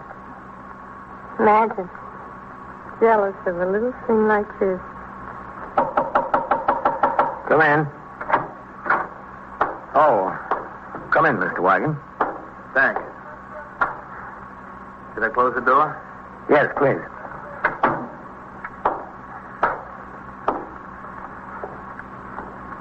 Hello, Cora. Harry? Why did you have to run off like that, Cora? You scared me half to death. Half to death. I'm sorry, Harry. Sorry, you should be sorry. You wake him. You see, Captain, you see? That's all I get. You wake the baby. Don't play the television. Don't smoke my pipe. It's bad for him. We can't go to the movies. There's nobody to leave him with. Out of the $12.50 a week we didn't get, we have to pay for sitters, Harry. too. My age, I gotta have an infant around. At my age, I don't need it. All I need is peace and quiet. Nobody thinks of me anymore. All right, Harry. I'm going to give him back. The welfare department does something with them. You'll have your peace and quiet. Do you want to take him now, Captain? Well, it's late, Mrs. Wagon. Why don't you go home with him? You have all his things there. We'll make arrangements in the morning. No, I can't take him home. I want to leave him right here, right now. I can do that, can't I? Well, I'll have to get a policewoman up here to take him to the New York foundling home. Now, look, Cora, don't be stubborn. We have to lose the whole night's sleep. Got to be at work at 8 o'clock. Let's go home. You can get the whole thing straightened out tomorrow. I'm not taking this baby in my house again. Not unless I take him there to stay. I'm not. Now, you got your way, didn't you? What else do you want from me? You could at least try to make it a little easy on me. Hi. I'm ashamed of you. You don't know what you put me through. You don't realize how much I love you to do this for you. Cora, honey, cut it out. I won't cut it out. You haven't got a brain in your head, not one brain. Yeah, I guess maybe I haven't. Captain, I guess I'm a louse. Are you? Yeah, I know I am. I want to admit to you right here and now that Mrs. Heppel has sent me $12.50 every week to the place where I work, every week. Is that so? Harry. You're not kidding? No. No, I'm not kidding. The baby's paid up today, paid up. What did you do with the money? Well, I got to admit it, Cora. I got to admit I spend every last cent. Playing the ponies. Every last cent. But she's been right on a button every Monday morning in the mail with a $12.50. In cash, it came in a plain envelope. From where were they postmarked? Postmarked? What do you mean postmarked? Well, where were they mailed from? Oh, from all over. She's been traveling. Can we keep him now, Captain? Can we? Well, if the board bill is paid up under the law, the baby hasn't been abandoned. Wonderful, Harry. Just what? You spent that money on the horses? Well, yeah. Oh, you ought to be ashamed of yourself. The baby's money on the horses. Cora, you never heard from the mother, did you? How you gonna win, Captain? You just can't win. Well, at least one thing. In a marriage, you can't do any worse than come in second. Go on. Catch up with her. 21st Precinct, Sergeant Burns. What do you mean you were robbed? Oh, broke into your apartment. Well, where is this? And so it goes, around the clock, through the week, every day, every year. A police precinct in the city of New York is a flesh and blood merry-go-round. Anyone can catch the brass ring, or the brass ring can catch anyone. 21st Precinct, a factual account of the way the police work in the world's largest city, is presented with the official cooperation of the Patrolmen's Benevolent Association, an organization of more than 20,000 members of the Police Department, City of New York. Everett Sloan in the role of Captain Kennelly. Featured in tonight's cast were Wendell Holmes, Ralph Camargo, George Petrie, Juano Hernandez, Bill Lipton, Randall Kramer, and Elspeth Eric. Written and directed by Stanley Niss. Produced for CBS Radio by John Ives. Art Hanna speaking.